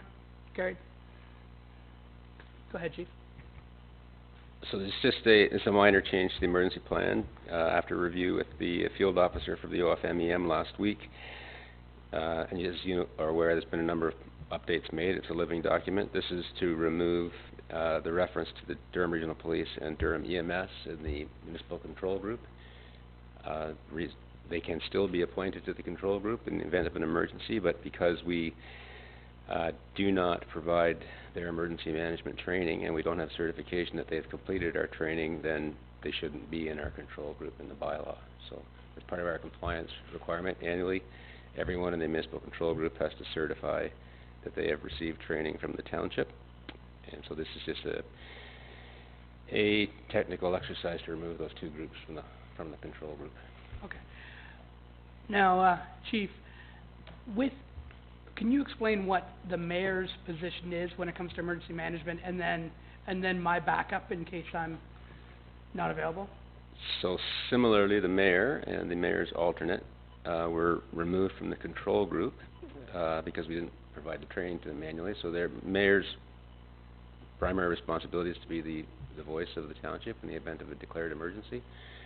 As well, the mayor has responsibility, has legislative responsibility in the event that the township was going to declare an actual emergency. The mayor signs off on that. So it's at arm's length from the municipal control group, but absolutely is in consultation with the control group when decisions are made by that group. And then, so it's also important that the mayor's alternate are similarly updated by the control group. Okay. And just so all council are aware, the mayor's alternate when it comes to emergency management isn't necessarily the deputy mayor. There's a report later on, there's a resolution later on where we're talking about the deputy mayor and that transitioning, every couple months. The alternate would be someone chosen who would be available fairly close to the fire station if there happened to be an emergency. And that doesn't, again, that doesn't have to be the deputy mayor. Right, but it's also not, just to confirm, the mayor or their alternate's not part of the control group. So there'll be communication back and forth, so they don't actually have to attend the Emergency Operations Center. Okay, excellent. Okay. We'll call you if we need to. Thanks, Ingrid. All right, so what would we like to do with the chief's report? Any questions for him? Oh, that was a gun. Oh.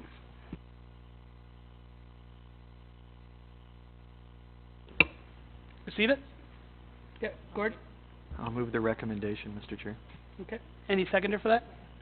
Seconded by Pam. All those in favor? Carried. Thanks, Chief. Okay, what's next? Okay.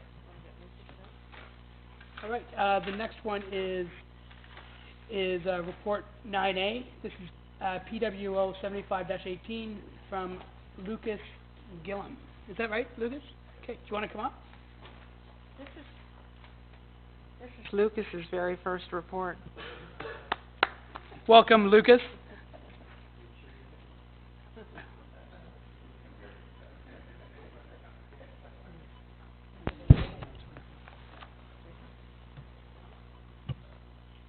Oh, yeah.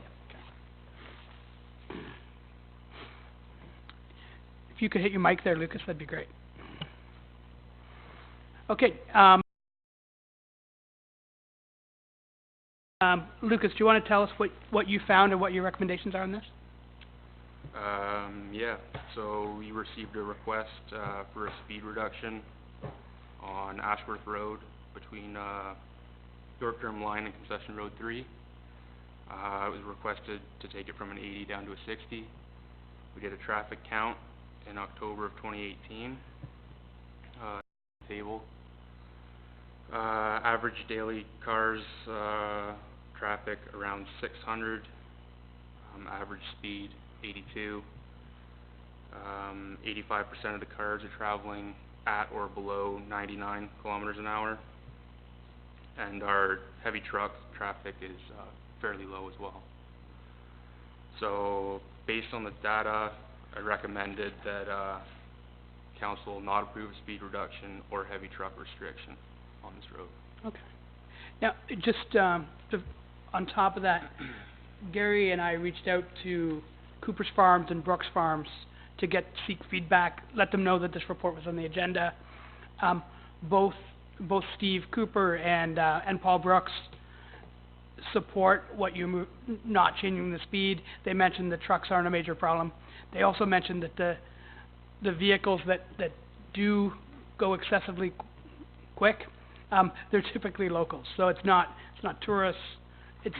So they completely agree with you. So thanks for your report. So then, what would council like to do with this? Receive it. How about we move the recommendation? Okay. So moved by Pam, seconded by Gary. That should probably be you. Seconded by Gary. All those in favor? Carried. Okay, next one. This is Amelia? Okay, next one. Hey, Lucas, great job, buddy. The next one on the agenda is report DS 6318 from Amelia. And this is for 99 Second Avenue.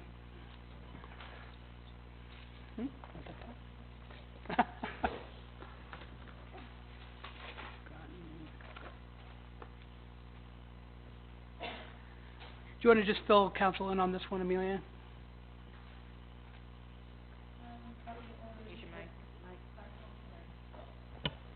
The property owners have purchased this lot from the previous owner.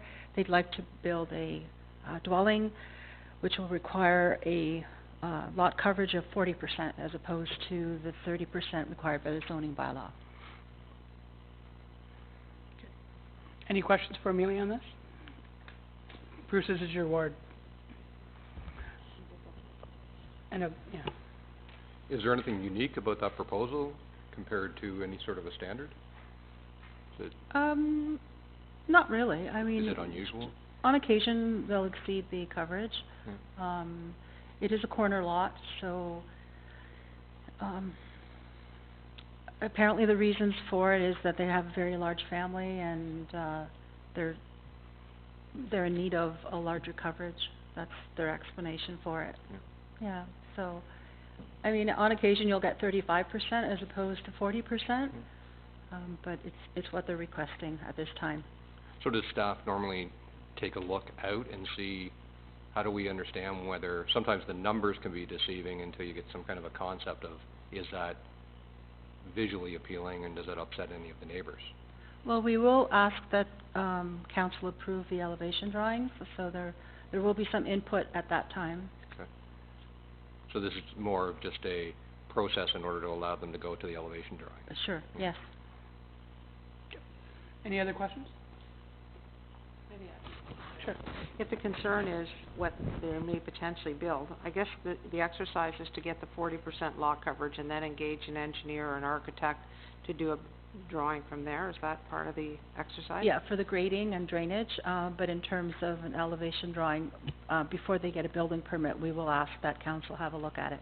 Yeah, okay, so make that council can, as part of your recommendation on this, that you can support it, but that you ask that a drawing be sent back to council as part of a condition within the agreement, and then that way you can see what's gonna happen. I just don't want to waste the homeowner's money if in fact, if there's a sense, I don't understand the 30 and 40%, but I don't want to have them filled with false hope and incur a bunch of costs of developing these plans, if anybody knows in their mind, they're going, there's no way in heck we're going to accept this. So if that's not the case, then I would agree with that proposal. I think part of the thing is, that first of all, it's a committee of adjustment, which means you've delegated your authority to the committee to make the decision on your behalf, which means technically you don't get to decide anyway. But the second part of it is that you can request that information come back to council to be seen, but basically once they get their approval on the lot coverage, they have permission to proceed, right? They do, and they don't have to submit a whole set of drawings when they're giving us an elevation drawing. It'll be a conceptual plan of generally what they want the house to look like, so they don't have to go to the expense of a full set of drawings. So there might be some, flexibility there. So, except for the application fee, there hasn't been much more in terms of expense. And to your point, Ingrid, that if we've delegated that responsibility to the Committee of Adjustment, then we'll let them do what they've been charged to do. Yeah, I guess they could grant conditional approval on the acceptance of a drawing, could they? Yes, it's one of the approved conditions that they submit. And that there'll be a drawing that will come back, but like Amelia said, not a detailed, super detailed drawing, but it gives you an idea of what's going to go there. But ultimately, I mean, council's role with Committee of Adjustment, that the reason these applications come before you is just to provide comment, just to give the committee a sense of whether or not there are any concerns at a local level. And you end up getting applications pretty much happening in every ward, so it's not uncommon. And if that's what you would like to see, is that a condition of the approval is that a drawing comes back to council to at least look at, so that you know what's coming, then you can certainly make that as part of a motion. Oh, go ahead. I was just gonna, in the recommendation, I mean, it talks to the, prior to Committee of Adjustment making a decision, that we should be satisfied that it meets our objectives. And then any appropriate comments from neighbors and agencies, would we go and see that, would we entertain that prior to going to Committee of Adjustment, and who would do that? No, the neighbors, will attend the meeting if they have concerns, or they'll submit something in writing. Okay, so similar to what we've done with the recent developments. Okay, thank you. The committee ends up with, it's no different than a planning application. It's like a mini planning application. They'll end up with the comments from the neighbors, and sometimes the neighbors will even show up at the meeting in order to provide their comments. And just from my perspective on these, I know that lot really well. I always like to think of how that new property or house will affect the neighbors. So what it's going to look like aesthetically from their place.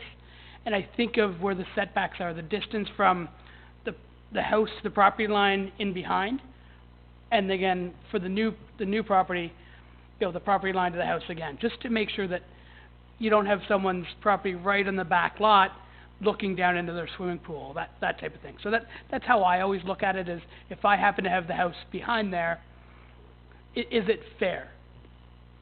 So that's how I see it, but, okay, so what are we going to do with this?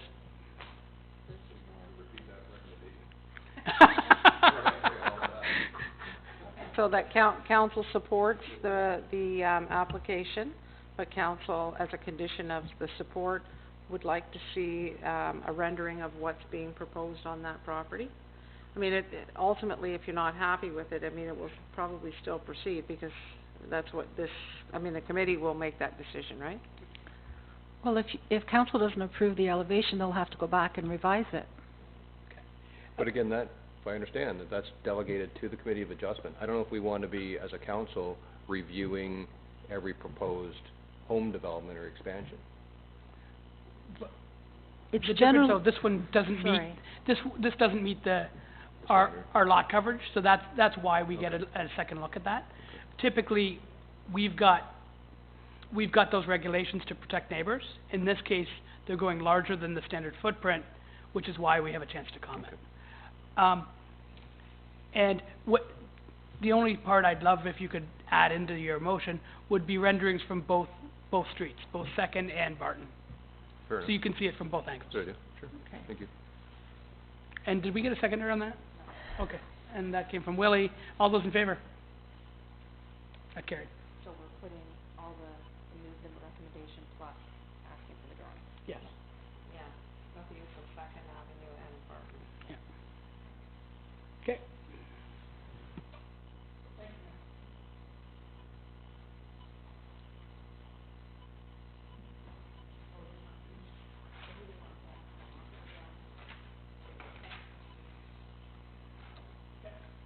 Next, we've got BL 19-18, it's a report from Andre Groton, Manager of Bylaw Services. Thanks for coming up, Andre. And I'm out of whack with where I am here.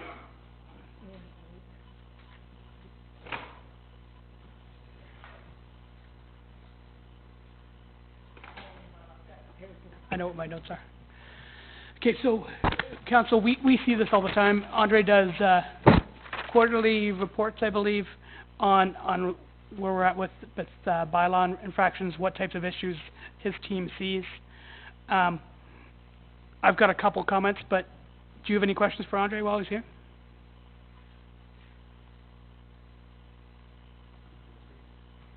Well, that was pretty easy. Okay, my only one, I'm just getting ahead of Mr. Varley,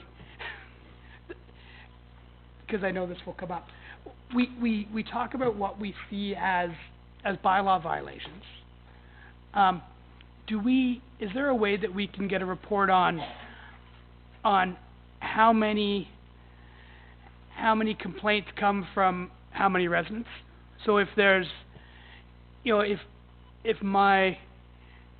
I send in 30 bylaw complaints a year, would that show up on any report? Do you have that data anywhere? Can I just add to that? It looks like complaints are up 17%. So, what would be driving that? Yeah. Do you any ideas there, Andre?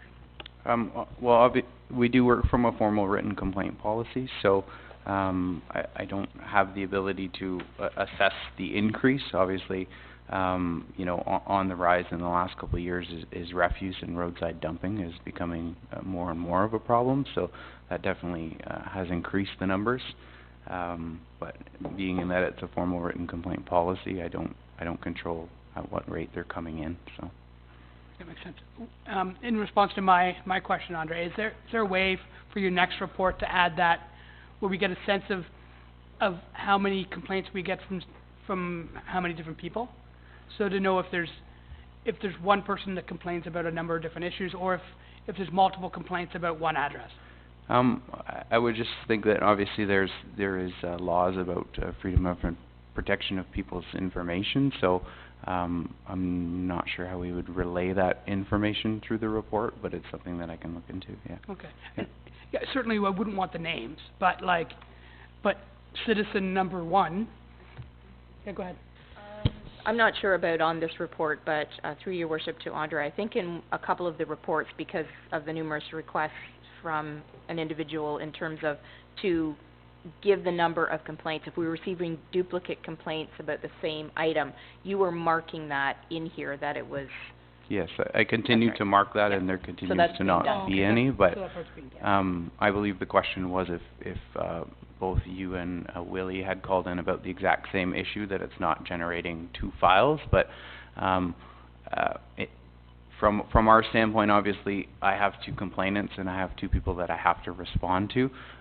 Does that mean that it's not duplicating the actions of the officer? But it might, because you want an update and you want an update. So depending on that. So, but as for outlining common complainers, no, it's not something that's done within the report. Okay, and we can continue to communicate on how we deal with bylaw, but thanks, Andre. And the jobs that you and your team do are not easy, and I'm well aware of that, so thank you. Anything else from council? Okay, would someone like to move, receive? Okay, receive from Pam, seconded by Gord. All those in favor? Carried. Okay. And do we have, oh yeah, we have more from him. Okay. 0518 is the next one, right? Okay, report number 0518 from Andre, Manager of Bylaw Services, and this is about an off-leash trail. I'm excited about this one. Do you want to tell us where you're at with this, Andre? It was a project that I began some time ago, although it didn't come via report to council. It was something that that staff were of the opinion that it was a good idea, and I did hear from residents that they felt it was a good idea. Like I said, during previous conversations with council, I always encourage people that if it's something that they think is not there and should be there, or something that should be allowed, then that's their opportunity to voice that concern before council and submit something in writing. At that point, somebody did not choose to do that, and it wasn't pursued through a council report, but it was something that is identified that I wanted to take a look at and for us to consider, because I do think it is a big promotion of trails. Not trails, but with my staff monitoring trails, that it's providing another opportunity for residents who may not make use of the off-leash park, depending on the breed of their dog. It's not always a good decision, but some dogs just really thrive on that strenuous type of exercise. So I just think it's a benefit to the residents to have that ability. It also helps from an enforcement standpoint in that we can't be everywhere all the time, and then when you provide those type of options from staff's opinion, then you run into somebody that's on a different trail and their dog is off leash, then you've provided them more than enough opportunities to exercise their dogs in several different fashions, and they've just chose to not follow that direction, then you don't have much of an excuse. So. Any questions for Andre? Gord. Through you, what liability do we incur by having an off-leash dog off-leash trail? In other words, if you're in the park at the top of the hill, it's fenced, so they can't run beyond the fence unless they jump the fence. You're in open territory here. I mean, that dog could go off to the woods and, who knows, attack somebody or potentially threaten someone, because they are animals, as we all know.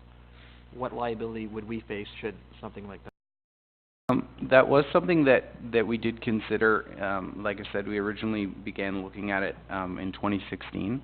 One of the reasons, and what I mentioned within my report, was the timber track, and part of that was factoring in the fencing that exists surrounding that trail specifically. That you have it along Concession 6, you have it along Heritage Hills backing onto that subdivision, although there is, I believe, one access point, possibly two. There is agricultural fencing along the property that used to be owned by the Simmons to the other side of it, and then as well as along Wag Road. So the benefits to that site as well, from my standpoint and the opinion of staff, is that it's built in a large rectangle with, for those of you that aren't aware of the track, it has a cut-through area per se, but you have long areas in which that you can see other people coming. So it does provide you that opportunity to get your dog on a leash or call them back, versus other trails that may have winding spots where there's blind spots. So that was one of the reasons specifically that staff like that, based upon the fencing and the geographics of the site. But technically it's a secondary dog park, because it's the whole tract. I mean, the dog is not necessarily going to stay on the trail. As they say, they could bolt off through the woods when they see a rabbit or whatever. So in essence, what you're asking for is a secondary dog park, but on a much more open scale, if I can say it that way, right? Even though the whole thing is enclosed, as you say, in a perimeter fence, the dog could go anywhere technically within the tract, right? Yeah, there's no restrictions to keep them in that outer perimeter per se. And I'd have to check into liability, obviously, it's having a conversation with the region of Durham because it's technically their Their property, right, and it's their say. But obviously, you know, from the opinion of staff, it's two different types of exercise. It's a socializing in an off-leash dog No, park I get versus- that part of it. Yeah. I'm just wondering, you know, Yeah. and again, it's the worst case scenario, maybe I shouldn't be bringing that up, but does Lake Simcoe, the region, and us incur equal responsibility by creating this park or trail or whatever you want to call it, or? That would be something that I'd have to have a look at and see how that Yeah. responsibility is 'Cause shared. unfortunately, Yeah. the world we live in is sue first and then talk later. So, Yeah. Yeah. you know, I just don't want to put ourselves in a position where we're incurring something that maybe we can I think mitigate or yeah. deal with up front right now, so. I think that would be probably first and foremost for proceeding with that Other area, stuff. is Okay. is meeting with regional staff and the See where conservation their once heads again. are at. Yeah. Thanks, Yeah. Andre. Do we know who you know, maintains the trail? Is this our volunteer from Trails or for the Timber Track Trail? Here, so both. We have DMBA do a lot of work, our Trails Committee do work in there. And it's officially LSRCA, so it's their tract of land. So we have LSRCA on our Trails Committee, so I would, you know, I would recommend that we pass this by our Trail Committee as well to get a point of view, to see what their perspective would be on this. So, I think the first question is, do we as council support having an off-leash trail? If we support it, then let's send it for comments to our Trails Committee, to LSRCA in Durham Region, and see if we can move this forward. Just from my perspective, the reason why I think the Timbers Track is the right one is there's limited access points. It's a fairly large tract of land and there's limited access. If you think of some of the other trail systems we have, like the trail in Mason Homes, things like that, you know, if the animals go off at all, they're onto private property very quickly. This is a fairly large tract of land. The reason why I wouldn't necessarily choose our Countryside Preserve is the usage there is so high. There's so many people using that all the time, and there's an established group of people. Where if you went to Timbers Track on any given day, I think you'd struggle to find dogs on the leash there. So it's making something that's already taking place legal, so that we don't have complaints from people who already go there. Willie? Just to my previous point on who maintains it, is are we going to ask our volunteers then to look after, you know, maintenance? It's one thing to have dogs on a leash and on the path with you so that you can stoop and scoop, but if we're getting into a scenario now where we've got off-leash, it causes more of a problem where we kind of have to have that maintained, and it's a little bit more of a concern, I think. I think there's a couple challenges with this. Number one, we're looking for an off-leash dog trail on property that we don't own, that we don't manage. And if I was the region or LSRCA, I might be saying, if you want it that bad, why aren't you stepping forward with something you have? The second part of it is that this is a trail that's always been used as an on-leash, let's say, and now all of a sudden you're taking an existing property and you're going to convert it into something that becomes off-leash. So there may be a couple of challenges just from LSRCA and the region standpoint. We have no liability when it comes to this trail. It's not in our inventory. It's completely with the region and LSRCA. And that's where a meeting with LSRCA and probably the region is going to need to take place. Because, and I do suspect that we may get it coming back to us saying, if you really want it, why don't you put it on one of the trails that you own? Just to be ready. I'd like to make a motion that we proceed with at least having consultations regarding an off-leash trail. We have 2 dogs, and there's nothing worse than walking in the bush with your dog on a lead. I mean, as an owner, you don't enjoy it. And the dogs don't really enjoy it because they can't run around, sniff, and do whatever they do. I think it would be a good thing for the township.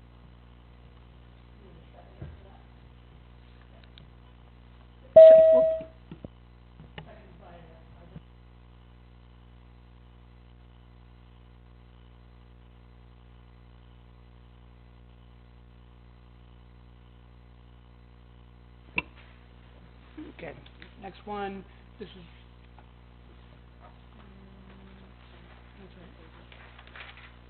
I normally go by okay. Next one is report number AC 0618 from Andre, Animal Services second and third quarter report. Okay, anyone want to move and second this? Any questions? Okay, moved by Pam, seconded by Willie. All those in favor? Okay. Okay. Are we comment, or can we ask questions about this at the same time? Yeah, you could do that. Go ahead. Okay. So my only question through the chair is, I actually had a couple of exchanges with Andre just as I try to get my head around some of these numbers. So I was asking him to give us a comparison, so a year-to-date number, and then a comparison on year-to-date from 2017. Go ahead. So looking back at 2017, we impounded 89 dogs in total. That was 40 from Uxbridge and 47 from Scugog. Frame from January to December, we impounded 34 cats from Uxbridge and 141 from Scugog for a total of 177 cats. In 2018, we've currently impounded from January till November 36 dogs in Uxbridge, 32 in Scugog for a total of 68. And cats, that same time frame, 40 from Uxbridge and 113 from Scugog so far, for a total of 153 to date. So based upon the numbers that I have for most of the year, I would say we're going to be pretty close to the same totals for 2018. Those were year-to-date numbers that you just gave, so from till... January through November. Thank you. Yeah. And I can provide those in writing as well, if council would like that. Okay. Pam? So by looking at the numbers and that I've noticed over the last few years that that Scugog tends to have more activity coming from their end than from ours. Generally, definitely on the cat side of things, more cats are impounded from Scugog or brought in by Scugog residents.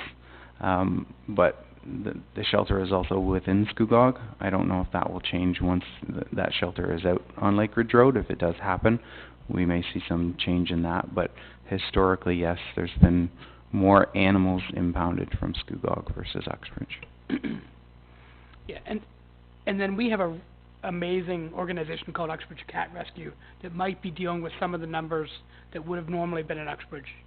And they deal with a tremendous number of cats. I can't remember how many it is, but it's huge. Yeah, we have 2 organizations within Uxbridge that we specifically deal with, so I'm not sure that we have the same setup in Scugog. Okay. Any other questions for Andre? All right. The next report, thanks Andre for coming.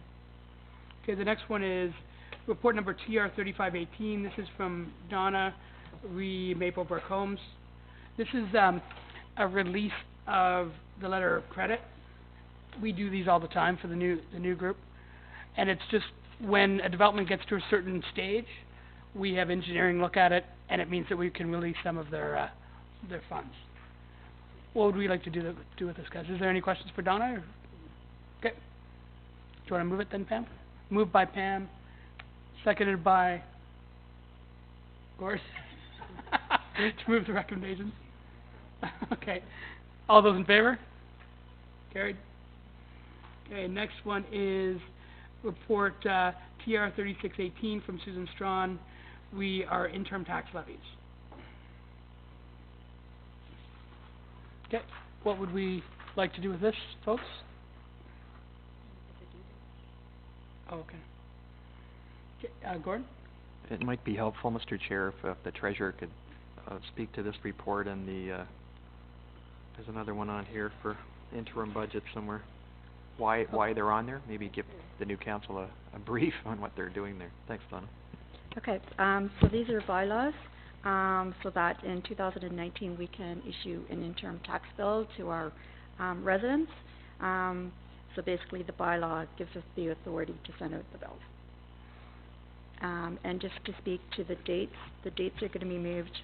The bylaw does speak to the 25th of February and April, and those dates will be changed to the 26th for both February and April. So it talks about how the levy will be done, when the due dates are, stuff like that. And for the new council, the reason why we have to do this at an interim level is our budget won't be fully approved until probably mid-January or maybe later, depending on how things go. So it just allows us to continue business as usual until then. And the change of dates for scheduling, we move those out by 1 day to better align with our seniors with their old age security checks. They get their checks on the 26th, and we were asking for taxes to come in on the 25th. So it's just a minor change to better accommodate our seniors. Okay. Shall we move, and would we like to move those? Anyone? Moved by Pam, seconded by Willie. So it'll have to be as amended. As amended. Okay. All those in favor of changing this and changing it to the 26th? That's carried. And next we've got, second. Yeah, TR 3718. This is, oh, thanks, Sue. From Donna. This is about the budget timetable. Any comments on this, folks? Yeah, don't all speak at once. Would someone like to move this then?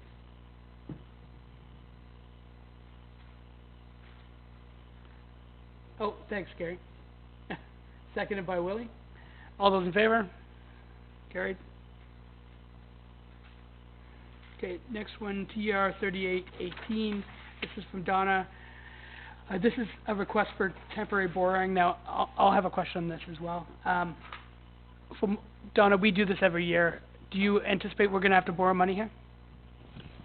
No, I don't anticipate that we'll have to borrow money, and I don't believe we ever have had to use it. Yeah. But it is in place. We're allowed to do it under the Municipal Act. So it's for an unforeseen circumstance that will hopefully never happen, but this is set up to protect us in the case that we need it. Okay. Okay, any other questions for Donna on this? I had some questions from residents on this. Would someone like to move by Pam, seconded by Gary? All those in favor? Carried. All right, next one is TR 3918 from Donna. This is for the interim budget. 3918. What would we like to do with this, guys? The recommendation is to receive it for information. Moved by Pam, seconded by Willie. Council approve the interim budget? Oh, sorry.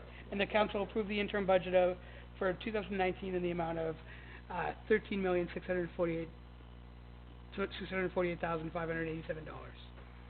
Again, this is so we can move forward with running the municipality. Moved by Pam, seconded by Bruce. All those in favor? Carried.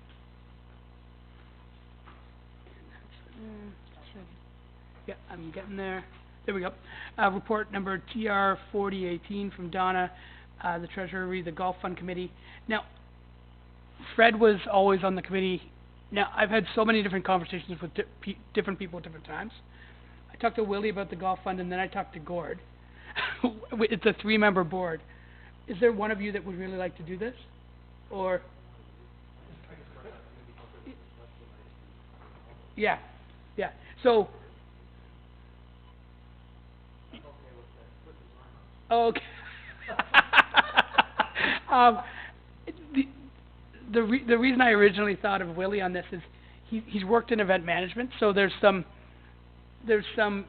could be some future on how we deal with the golf fund and maybe different ways to market it, and we may kind of move forward on a fundraising arm for that sort of organization. So I thought Willie might have a new creative way of looking at it.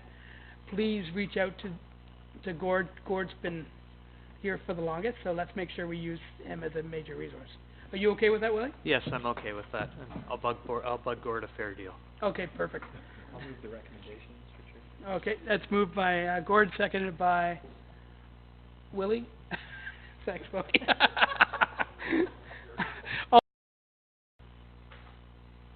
carried.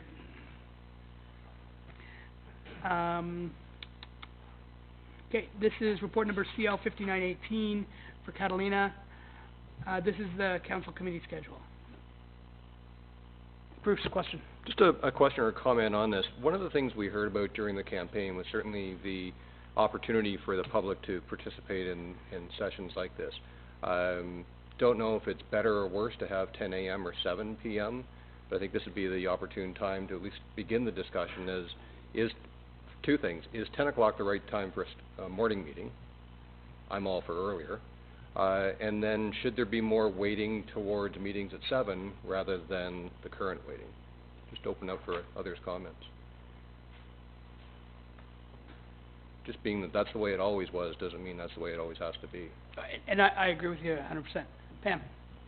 Just a comment about that is that then you have to have more staff staying later, because sometimes when we're having meetings, we actually get into some deep discussions, and if they're not here, then we have to table it and wait for another time. That's the only thing that I see, and I don't know how that works out financially, having a number of the staff stay later for evenings. I don't know.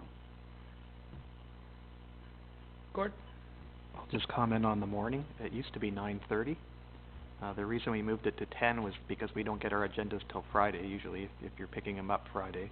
It gives you your weekend to read it, and then if you had questions that you needed to talk to staff, they come in at 8:30 on a Monday morning, so it gives you about an hour and change to discuss something, or if you had questions about it, because obviously they won't be working on the weekend. That was why we moved it to 10. I'm with you, I could move it earlier, but that was the reason why it was moved to 10. It was to give the council, or especially new councillors, the opportunity to discuss with staff if they had a question. So I don't know if that answers your question. But that's why. Yeah. And I think this is a very valid conversation, and we may be changing things moving forward. You know, we're 12:10 right now.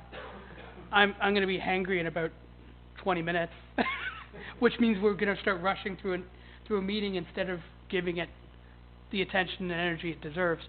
We may want to look at doing an afternoon meeting instead, starting at 1, 1 till 5, something like that. So, the sky's the limit. I agree with Pam. When it comes to evening meetings, quite often we need an expert that's in the building. And if they're not here, it does make it complicated to have an effective meeting. Go ahead, Bruce. I agree.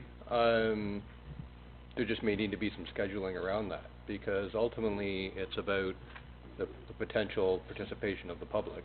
And I don't know if this is indicative of what we'd expect for a 10 o'clock meeting, but if it gives the chance, we heard in spades about the need for improved communications. Yeah. So if that allows people, maybe we trial it. Maybe for a 2-month period we switch to 3 7 o'clocks and 1 10 o'clock, just to see if it may not make a difference.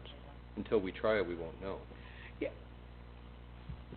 The other thing that I've noticed since being here, and certainly Gord and Pam have been here longer than me, but I find that people come to these meetings when there's something of interest on the agenda.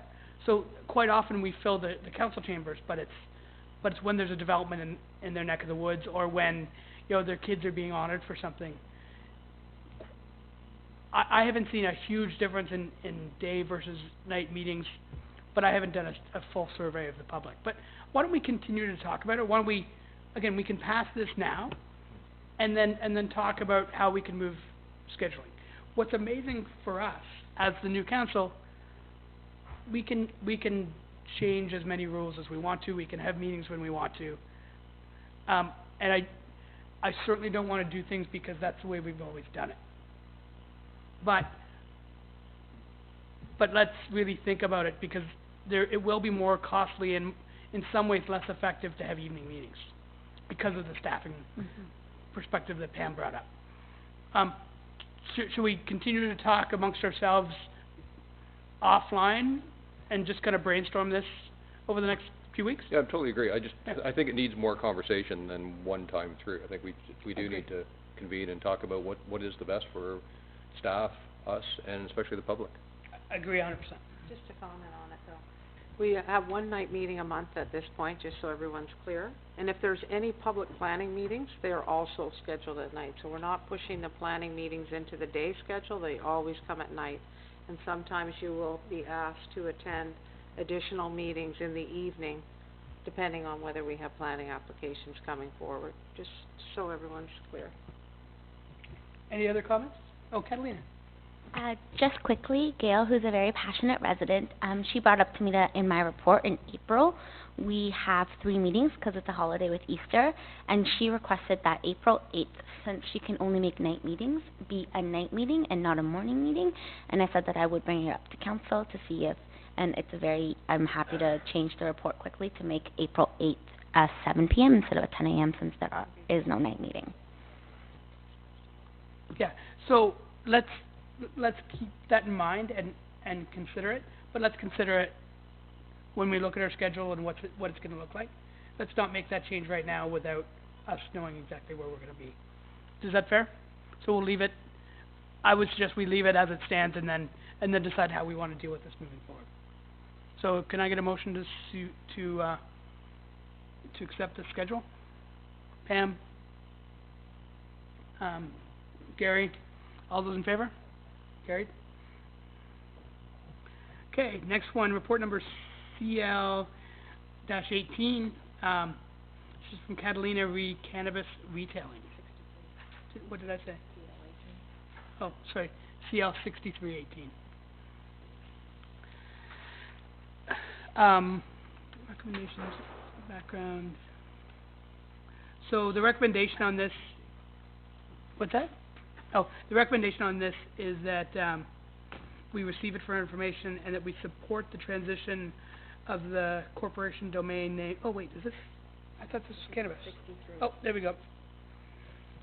So this is about cannabis. Any questions on how we're moving forward with this? Catalina, did you want to? Oh, sorry, Gordon.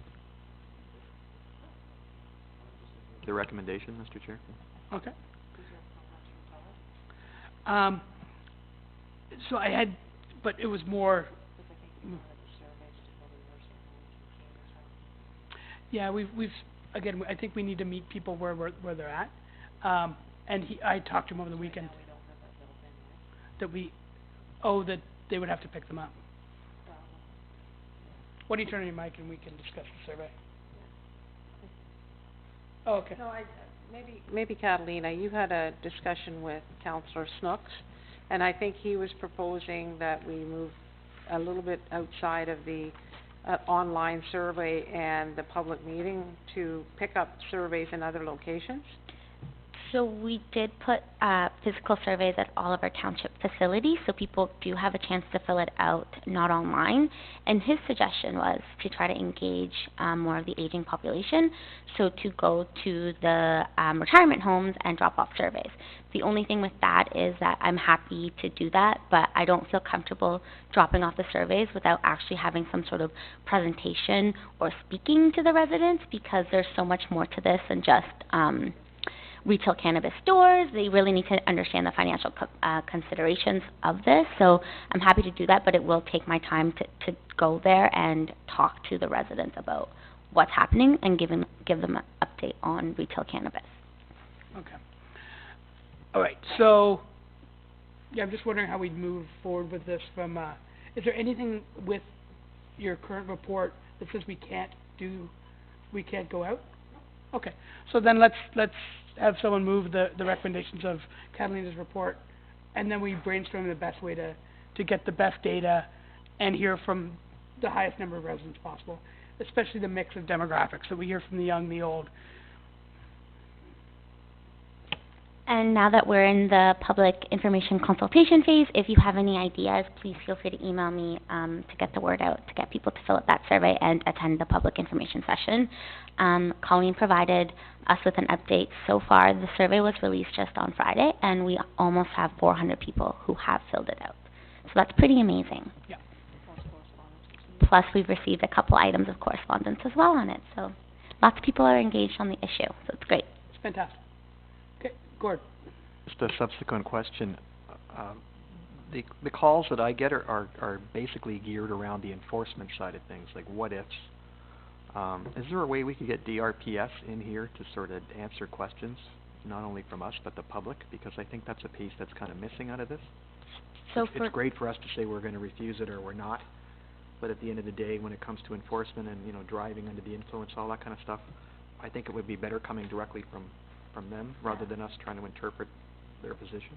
For sure, they are the subject matter experts when it comes to enforcement. So our public information session, we are going to be inviting Durham Regional Police, the AGCO, who will be responsible for authorizing private cannabis retailers. They hopefully will be in attendance, as well as Durham Public Health.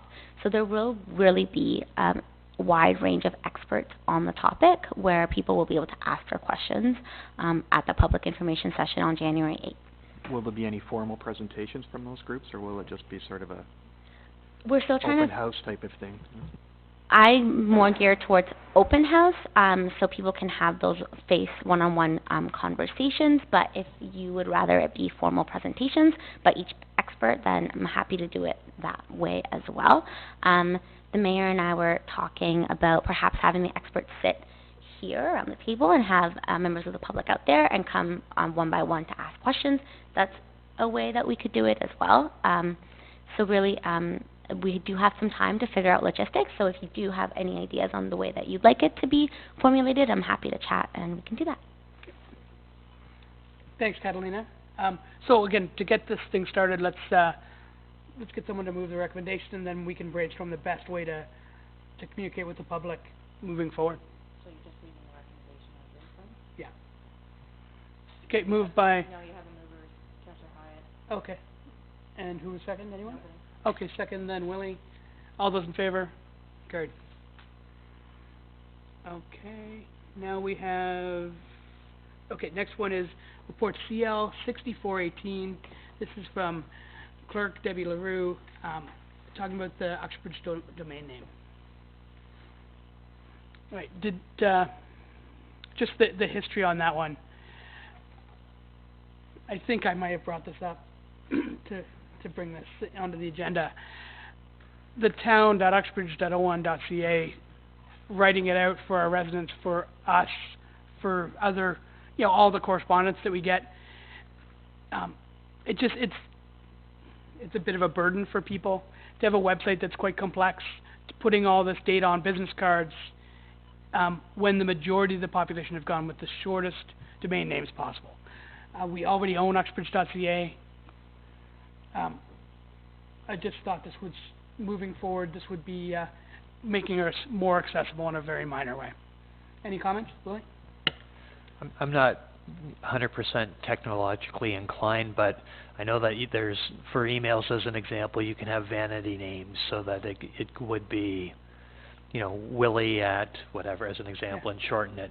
Is there an opportunity to just do that, so without kind of absorbing the cost of making the change, to just having it a vanity and then it pushes it through to the other website anyways? Is that a possibility, or is that, have we investigated that? If you know what I mean. Go ahead, Deb. We haven't investigated that at all, actually, and from a corporate perspective, the reason being that we try to keep everything streamlined and the same, so it's recognizable in the community that uxbridge.ca or the town.uxbridge.on.ca, as it's traditionally been, is recognizable, versus going to something that's around a certain name. Like while you will have WPOP at uxbridge.ca, getting into that kind of thing from a corporate perspective, we try to keep it that it's streamlined and professional and all the same. I understand what you mean. So I'll give you I'll say it a little bit differently. So in my election time, I kept my regular Gmail account, but through my website it went to Willie at williepop4uxbridge.ca, but it goes to my Gmail account. So is there an opportunity, as an example, to maintain your current email addresses, but it would come through, but from a vanity perspective, use uxbridge.ca and have it push there instead. It might just save us a few dollars by, instead of doing something. I just thought maybe it might make sense to investigate that. Yeah, one of the issues when you do that is when you're sending emails, it comes from the larger address, which then make it complicated. I think the intent to go with a clean break on this makes sense. It's a little bit cleaner. The total cost is about $3,500 or so. It's yeah, and it's typically it's using our current IT people. Any other questions on that? For people who have business cards and so on, they could continue to use the uxbridge.on.ca, I'll call it a deplete and replace strategy. We don't have to run out and get everything reprinted. We can just use it up. It'll still root through in time everybody moves to uxbridge.ca. Through your worship. So, in terms of I mentioned that in here that, because I've got a lot of business cards. I don't use a lot of cards. There's a lot of staff, obviously, that have business cards as well. The intent being that we would just work our way through that and replace as we need to. The thing with the domain names, even though I have dlarue@town.uxbridge.on.ca, it's going to route that DNS anyways. So, and when I respond, it's going to come back at uxbridge.ca. So I'm not too concerned about everybody running out and getting business cards right away because the address is no longer the same. I guess the other thing is for the little bit of penmanship that it would take, and I mean most people can't read my writing, but hopefully I'll be neat and tidy, and I could always mark it that it's the new one. But my intent in this, and I think I mentioned in the report, is that the new counselor or the counselors get theirs replaced right away, and then because we're going out to print anyways, I think one or two of you may have some overlap, but you may want to update your cards in terms of new positions or new chairs or whatever the case may be. So from that perspective, my recommendation is that we move ahead on those replacements right away. And in my previous life, my company switched from Tyco Electronics to TE, and from a customer's perspective, there was no issues because all new emails came from TE, and it was a pretty mild transition. So we've done this before. Okay. Any other issue? Oh, Pam. Just a question, are we staying with the same look of the business card? Are we changing it to be more updated like a lot of the municipalities? Yeah, at the same time, this hasn't come to council, but at the same time, we're going to change the branding, the business cards, to the new logo instead of the crest. Again, just a little bit friendlier, more accessible. Okay. Any questions? Any more? Anyone want to move the recommendations? Okay, moved by Bruce, seconded by Willie. All those in favor? Okay, that's carried. Thanks, guys. Just a little bit of housekeeping here. How much more do we have? We're close? One more report, that's it. Oh, one more report? And then we've got it in cameras. Do you want to delay admin by half an hour so we can... They'll be gone by now. Okay. Just be here at 1. Oh, yeah, we have our resolution now as well. Should we do that right now? And then there's some other business too, right? Oh, yeah, there's some other No, business. I'm just saying we just have one more report. Okay. And then we have to do the resolution and your bylaws and that kind of thing, but there's only, there's admin. Oh, okay, user. Right, so we'll buzz through this quick. Second. Okay. There we go. This is report number CL-6518 from Deb LaRue. This is appointments to the BIA. What would we like to do with this? Move the recommendation. Moved by Gord, seconded by Pam. All those in favor? That's carried. Just a comment on this. I'm excited about this board. Yeah. Lots of people from a marketing perspective. I think there'll be some really interesting things that come out of this new board. Oh, now the resolution. This is resolution number 2018-19, December 10th, 2018, moved by Councillor Pam Beach, seconded by Councillor Willie Pop, that the council commence a 2-month rotation for the position of deputy mayor for the 2018 to 2022 term of council, commencing with Ward 1 councillor and continuing in chronological order to and including the regional councillor, and the deputy mayor act in place and stead for the mayor when they are absent from the municipality or absent through illness or refusal to act, and such appointees shall have and may exercise all the rights and powers and authority of the mayor during absence or refusal to act. All those in favor? Oh, question. Is this the opportunity then to just comment about the process, or are we going straight to a vote? Yeah, Okay. you comment. So I just have some questions about it then. Sure. So if we're doing on a rotating 2-month basis, Yeah. just trying to understand then the responsibilities that come with that, and then any preparations. I'm just thinking mostly when you take in opposition, kind of ramp up as we all are right now, and then just as you've ramped up, you hand the baton to the next person. So just not entirely clear on how that process will work. Maybe it's because I don't understand the role of the deputy mayor. But just to add to it too, as we, with 3 of us new, the learning curve's steep but manageable. I'll just speak for myself. I don't want to put words in the other 2 mouths, but 4 months from now, I could literally be, or I would be deputy mayor. In the unfortunate circumstance that you're not available for a particular position, Mayor Dave, is then what? And I'd be kind of going, unless I've been ramping up during the next 4 months for my turn at it, I might be looking left and right going, I'll call Ingrid. I'm not sure if that's the right way to go. So I just to stimulate the conversation around, is this the best way, or should it be I get the idea of the rotation, totally respect that. I'm just wondering if 2 months is the right interval.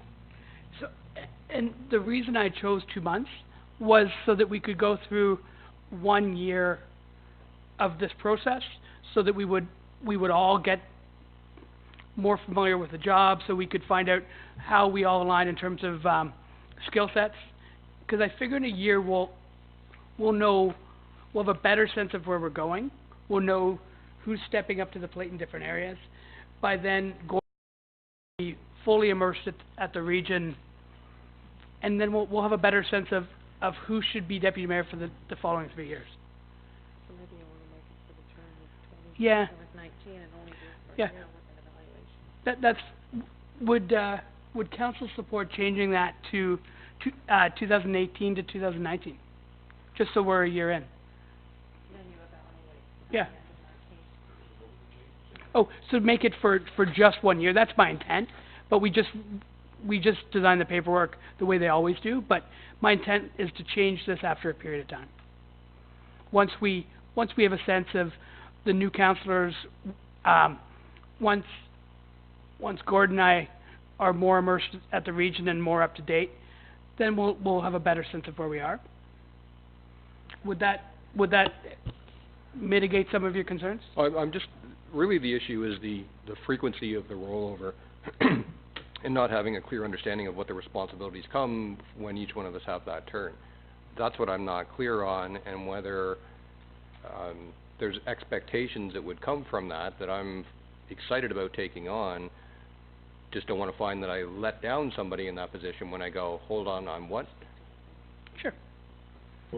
All right, let's talk a little bit about what the deputy mayor may end up doing. And heaven forbid that the mayor gets sick, but if the mayor did get sick, then the deputy mayor would step into the shoes and assume all responsibility of the mayor. Where a deputy mayor may also find themselves getting involved is if the mayor is unable to attend something, whether it's an anniversary or events on a weekend or in the evening, or even through the day, then the deputy mayor would be asked to step in. Those are pretty much, it's basically you're acting in the place of the mayor because the mayor is not available.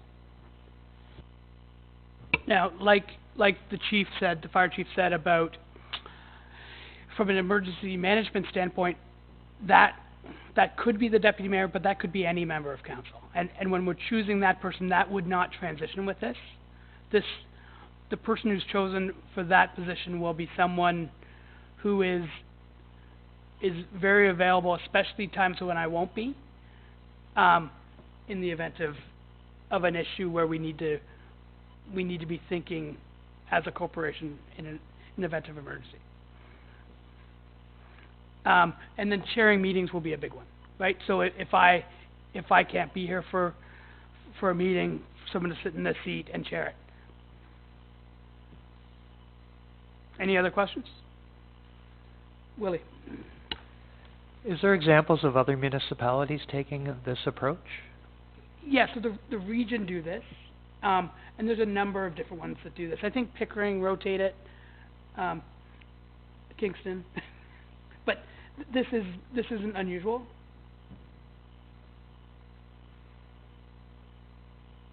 Anyone else? Okay, so all those in favor? So yeah, all those in favor of going with 1 year. Okay, so we have Pam's in. Okay, so we have a tie. Gary, do you support this or no? Okay, the whole resolution? Okay, there we go. Okay, resolution number 2018-19, December 10th, 2018. Moved by Pam Beach, seconded by Willie Pop, that the council commence a 2-month rotation for the position of deputy mayor for the 2018/2019 term of council, commencing with Ward 1 councillor and continuing in chronological order through to and including the regional councillor, and that the deputy mayor act in place and stead of the mayor when they are absent from the municipality or absent through illness or refusal to act, and that such appointees shall have and may exercise all the rights and powers and authority of the mayor during absence or refusal to act. So this is 1-year term. It would go 2 months, starting with Ward 1, 2, 3, finishing off with Gord as regional councillor for 1 year. Okay. All those in favor? Okay, that's carried. There you are. Okay, what's next here? Who's got the bylaws? Oh, other business. Which one is this one? Archive. Bylaws? Oh, bylaws first. Okay, who's got the bylaws? Okay, are there any questions on the bylaws? Nope? Okay. Go ahead, Gary.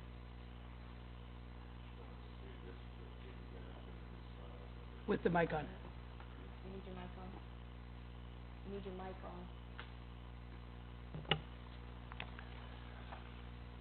This is first reading and second reading. Moved by Gary Arona, seconded by Willie Pop, that leave be granted to introduce bylaws number 2018-190 to 2018-194, and the same be read a first and second time. All those in favor? Carried. Leave be granted for third reading. Nope. Go back to the same thing again, Gary. Pardon me? You read the same thing again. The same thing again, okay. That bylaw number 2018-190 to 2018-194 be now read a third time, finally passed, and the mayor and clerk duly sign and seal same. All those in favor? Carried.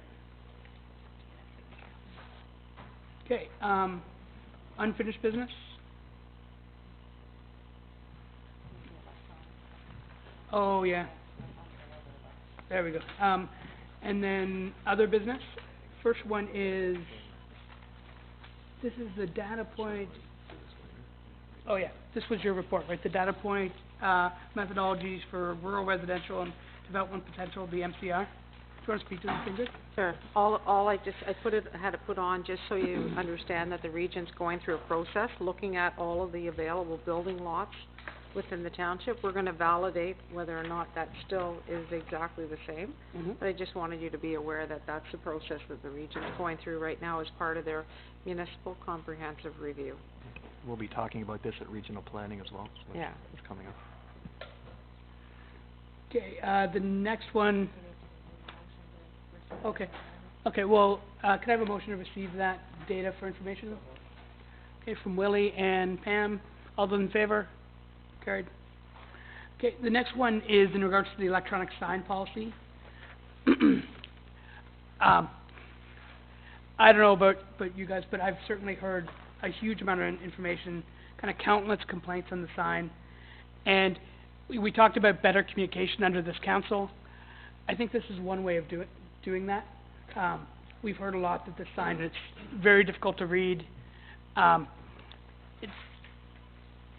There's just been lots of issues on this.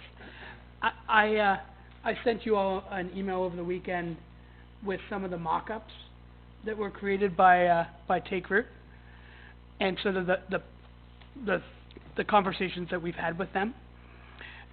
So basically, at the moment, if someone wants to put something on the sign, and they're using a township facility or they're a nonprofit, they send a graphic to us or have us just write in very basic text to put on that sign. They pay $35 to put it on, and Karen from the arena puts that up on the sign. The issue with that approach is the text is not very legible, it doesn't fit with our branding, and that's why we're getting these complaints. My suggestion would be to have Take Root Creative, who's a marketing company, already work in downtown Uxbridge, are very accessible, are open fairly long hours, that all the people that want to put data on the sign approach Take Root Creative, put it into the formats that I've sent you and I'll send to the press, and you pay them $35 to create the graphics. They actually control the sign, put the graphics up, and that we leave them for a longer duration so they can be read. We don't collect any money. This hurts us in some way because we're not getting revenue from it. But when you take into the staff time to work on that, I don't think we were actually doing very well anyway, because it took staff time to manage that. We're totally outsourcing this. Bruce. The first question is, do we know how much revenue that is that we're generating from it? So if there was 100 messages a year, and I haven't looked that up, but that'd be a lot. Okay. That would be $3,500, and took up some staff time. My guess is it would be far less than 100 messages a year. Then my second question is, and appreciate the email and the effort you put into it, is there an industry standard on how long a message should be on the screen? I know nobody will ever be happy. It's either too fast or you're sitting there and going, okay, I'd like to see something else go by. It seems to me we would go with best practices. Do we know what that is? So there was some discussion on this when the sign was going up. My thought on it is, do you have the ability to take in more than one message as you're driving by?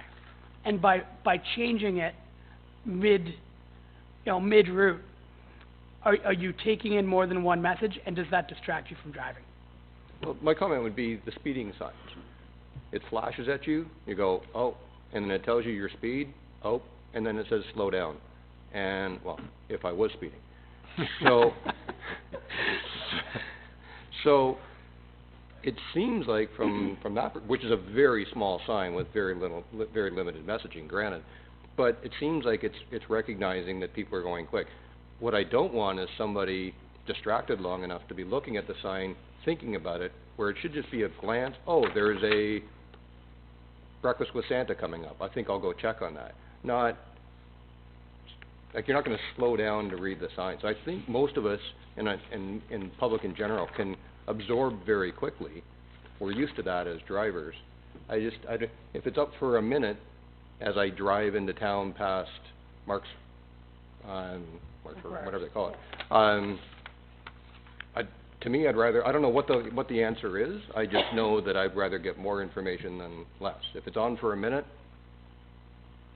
or whatever the time is that we're proposing, it just seems like it would be a lost opportunity to encourage that messaging. Now, a lot of the complaints we hear about it is that it's flashing.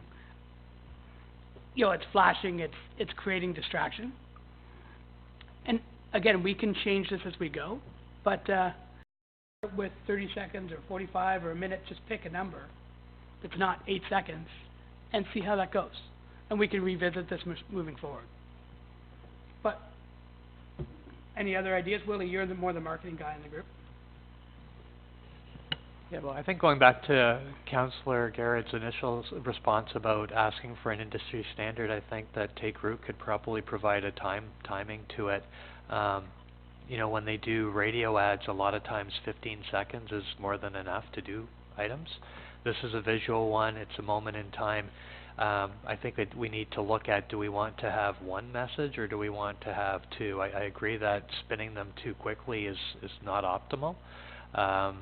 I haven't personally done signage in that manner to do it myself, but I know if you look at bigger ones such as Rogers Centre downtown, they probably default on the longer end of 15 seconds.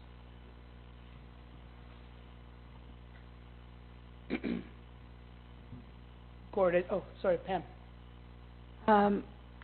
A question, okay, so if say Sanford Hall Board is putting on an event, there's going to be now a cost to them putting it up, correct? And there was before as well. No. Oh, okay. Because Okay. they were put up because any money that was raised or done went back into the hall. Okay. So it wasn't an outside group making money. Like as an example, whatever we made from the Breakfast with Santa, that goes back into our hall account so that we can actually do things. Right. So in like, that I just case, want clarity. yeah, in that case, when you're having your posters done, or whatever, there's a cost or there's a labor Yeah. perspective of that. Yeah. This is the same thing. Okay. So it's the cost to create the graphic. So yeah, Okay. there would be a No, cost. I'm just getting that clear so I know what to take to my different committees. Okay. Because there is a change. Yeah. Okay. Through your worship, just a suggestion is that perhaps this be referred to staff to look at, I think a breakdown in terms of the current costs that charities are paying right now versus what they will pay. The fact that if we're looking at the amount of time, it's going to require an amendment to the sign policy regardless of which way we decide to go. So maybe if we lay out some options, the fact that if you're looking to use Take Root and Take Root only, we have a procurement bylaw. We're going to obviously be looking to stray away from our usual approach to that kind of thing. Perhaps that's a suggestion, is that we bring something back for consideration in terms of even the duration of the messages that you're going to be looking at. And for how long? Is that?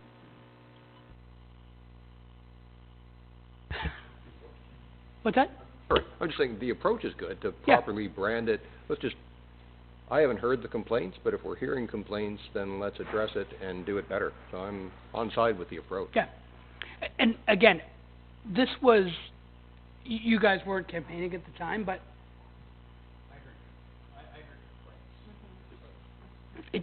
I can talk to, sorry, Yeah. Mayor Dave. I've heard numerous complaints around my neck of the woods in the ward that there was disappointment with the signage, and there was also commentary to the point from in a past meeting that from I believe it's a disability perspective, the font and signage was probably not appropriate.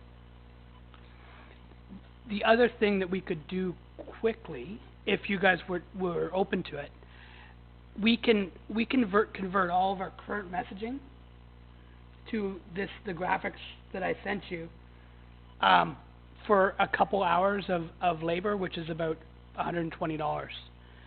And then we can see what it looks like as a test, if that would be something we'd be interested in doing. Just to see how it would look, and then see what kind of feedback we get from our residents, if everyone is legible. Again, I don't know how we do that from a policies perspective. I think in our policy, in our sign policy, we have, the timing is a range, isn't it? Deb? Okay, I believe the policy is a range, so we could extend that time out to 30 seconds and see if we hear positive feedback. Again, this is a council decision, it's not mine. Gord? Yeah, just a comment, I think whatever we do has to be consistent, and I like the idea of having a one-stop design piece. Yeah. So whether you're in the bowling club or the or the tennis club or whatever, the messaging should be similar. Mhm. Obviously, the content will be different, but Right. but it shouldn't be like a glaring purple on red, and then it's, I think that's the complaint I get all the time, is people can't even read it. You know, they're sitting at the light there at the 6th, and this thing is going on, they can't even make out what it says. So if it's going to be messaging, it has to be something that's consistent throughout the various groups, even though they can add their logo, for instance, Right. but the actual content of the message should be similar. So. And fairly limited. You know, And then, things yeah. like phone numbers, you're never gonna drive by and remember a phone number. So like, You know, to keep show those on. it the music hall, this is the date and time. That's Right. the end of it. If they want to pursue it, they can go and deal with it. We all have Google. We Having can a find whole field of text on there, you know, contact so-and-so or, you know, websites, it's overwhelming, especially if you're trying to see it quickly and absorb it. So. Okay, we'll first go Pam, then Ingrid. Just a comment, because, I mean, Gord, you're absolutely right. It could encourage more of the groups to actually post things on our website for up-to-date events, because there's a lot of groups that do not post on our website, the township website, which I think would be beneficial for details. And if people got used to doing that, it would drive them to the township website, which means that they might use the website a little bit more for questions and answers. Okay, Yeah, go ahead. my only comment was gonna be that I do know that we really run into issues with people paying, and there's a lot of groups that don't wanna have to pay anything to use the sign. And I think you just have to keep that in mind when you're looking at the golf fund moving forward. So if somebody asks for money for an event, to sponsor an event, that perhaps a portion of that money is gonna have to be used to go on the sign. I think you have to, if you're gonna go to a company doing it for you, you're gonna have to make sure that you never get into waiving the cost of the sign. Make it part of the financial contribution that you pay, because there's gonna be a cost, and it should come from the golf fund, if that's where you decide to take it. Okay, so folks, how do we wanna move forward with this? Again, I'm interested in quickly changing this, from my perspective. This is something that I heard a lot about during the election. Every time I drive by it, it drives me crazy, but that's just me. How should we move forward? We may not have are we planning our meeting for the 17th? No, so we won't have a meeting till after Christmas, so we could do a trial, get this thing going ahead, but we need to decide what we're gonna do as a council here. Gord? Could Caitlin put together a sample ad She did. and then run it? Oh, So and run that it? maybe we can get some feedback from people and say, what do you think of that idea, rather than us go down a road where we're committing to a program that may or not suit our needs. Okay, so how about we do this then? To go along with that, if you guys are okay with it, we will, we could use $100, convert the messages, $120 or so, convert the messages, yeah, so to the new format, try this through the Christmas season, see how we get, what we hear back, and then we'll put it on the agenda for first meeting back. Are you referring it to staff for the report? Do you wanna do a report? Well, Yeah. there has to be some kind of paper trail. Okay. I think it would be really good to have, as Debbie said, the paper trail, and to make an awareness that if we go to this new format way of doing things, that people do have to pay, and that when they're asking things from the Gulf Fund and being advertised, that is coming from their ask. Okay, so report from staff, are we gonna do anything for the Christmas season or not? I'm on site with trialing it during Christmas, yeah. Okay, so, and where do you wanna get the 2 hours of marketing dollars from? Gord's, Do you want, Gord's budget. Gord's wife? Gord's budget. Gord's budget? You know what, can it be my budget, from a marketing perspective? Okay. So basically you wanna convert the messages that are on the sign right now into the new format. Yeah. And what about any new messages that might come in between now and January? You gonna convert all of them into the new format and pay for it all? Because right now, I don't know how many are on it, but Yeah. that means you're basically, you don't wanna have anything new coming in the old format. Right. Well, couldn't we So- convert our own stuff first and see how that looks? I'm not talking about revamping the whole thing, I'm talking about doing a trial on Well, certain I think what Dave is saying is that he would like, if the sign had everything in the new format, and then there's an opportunity for the public to provide feedback on, do you like the new, Yeah, the like new a trial, approach? trial thing, right? Yeah. But that means everything on the sign, and there's a lot of stuff on the sign that's not ours too, probably, Right, so right? and again, if they're doing one, if they're doing one quick transition of everything at once, it doesn't take them very long. But if someone comes in the day after we do it, we kinda have to include them. Yes. So, if we were changing for this interim part, try it out, people that would normally be paying for the sign would then, So during this interim thing, we wouldn't set up the approach, it would just be, we just have the graphics done by Take Root. Okay. So, let's take that as on a case-by-case basis. If someone comes in after, we'll decide how we're gonna deal with it, but at least we'll get the majority of the messaging done right away and see the feedback from the public. Okay, can someone give me a motion on that? Okay, and your motion exactly is, Gord? To set up a trial with Caitlin, Creative, and see how that goes, and then staff will report back in the new year on the successes or whatever. And then we can fully commit to doing a long-term program. Okay. To me, that makes more sense than diving into something and then we find out, oh, we don't really like that, or we need to tweak this or that, so. Okay. That would be my suggestion. Okay, is there a second there? Prior to that, I think I might even, to your initial point, Gord, is to have Take Root provide a template immediately that would be, so that every sign goes up is subject to that template, to keep it consistent. Okay. Okay, so that's moved by Gord, seconded by Pam, and the report from the staff would come January 7th. Okay, all those in favor? Carried. Deb, you good with that? Okay. Next one. That's it? Okay, so question period. Oh. Yeah. Okay, so questions from the press? I have a million, but I'll just limit it to one subject, and that's the subject of deputy mayor.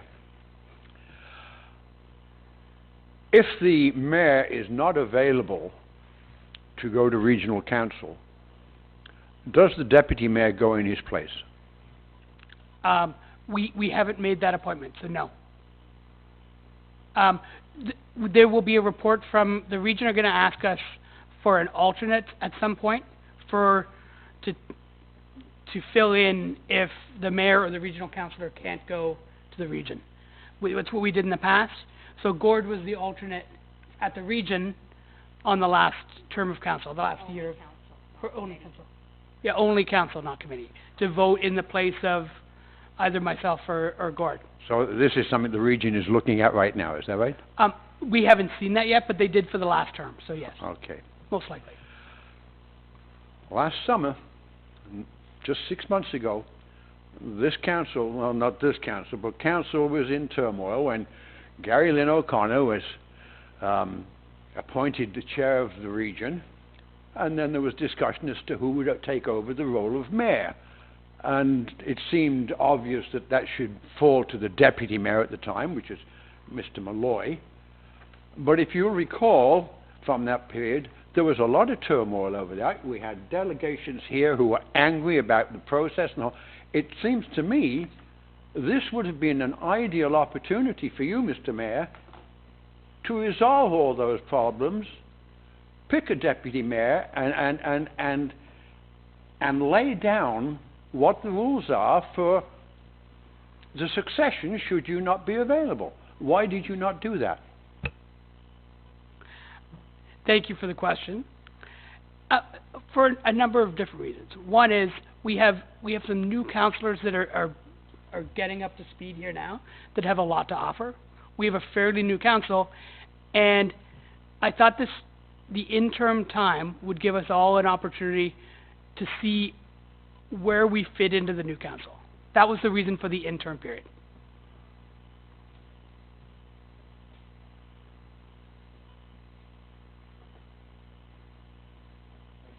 No problem. You're only one question, Roger? Only one question? Okay. Moya. Sorry, I'm just wondering, the report on the switch for the domain name. I know it said it would be implemented as soon as possible, but is there a timeline at all, like in terms of specifics, or just? Through your worship, the intent being that we'll start working on it right away, but I'm working with, out of this building consultants, in terms of the website and also for the email, so it's going to be making sure that I have to work around their schedules and the coordination that needs to happen between the two of them as well, so as soon as we can, but I can't give a firm date. And there'll probably be like public messaging or something once that switch is happening, yeah. Thanks. Okay. Any questions from the public? Diane? Oh, can you go to the mic, please?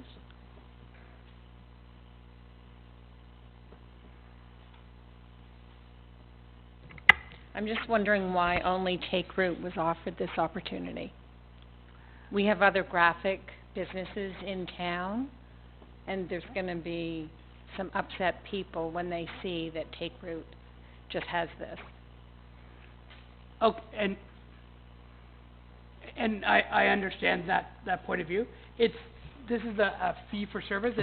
But I know, but so would the other ones be fee for I'm service. trying to think of who else who has. Cheryl from Red Hot Designs does graphics. I believe the Cosmos does graphics. So does the Cosmos not do graphics? I believe they do. Graphic design? Yes, graphic design. No? Thank you. So there's two. Okay. Just off the top of my head that I know. Mm-hmm.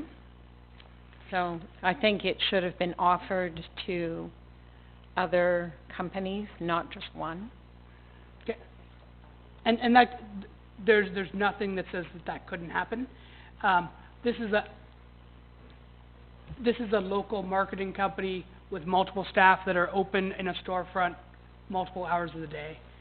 It was the first kick at this to see how we could quickly get this sign under. Red Hot Design's pretty available as well. Okay, thank you. All right, we're going to go into camera, but first we're going to have a 5-minute recess. Sorry, Pam.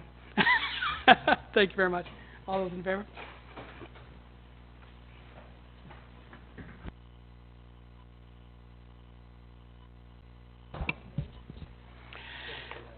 I'd like to see a motion to rise from camera.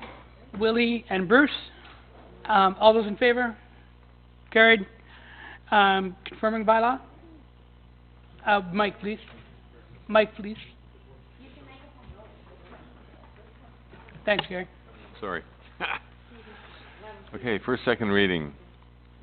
Moved by Gary Rona, second by Willie Pop, that leave be granted to introduce bylaw number 2018-195, being a bylaw to confirm the proceedings of council at its regular meeting of December 10th, 2018, and the same be read a first and second time. All those in favor? Third reading, that bylaw number 2018-195 be now read for the third time, finally passed, and the mayor and clerk duly sign and seal same. All those in favor of third reading? Carried. Could I have a motion to adjourn?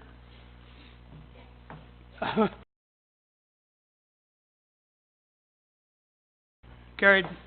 Thanks, guys.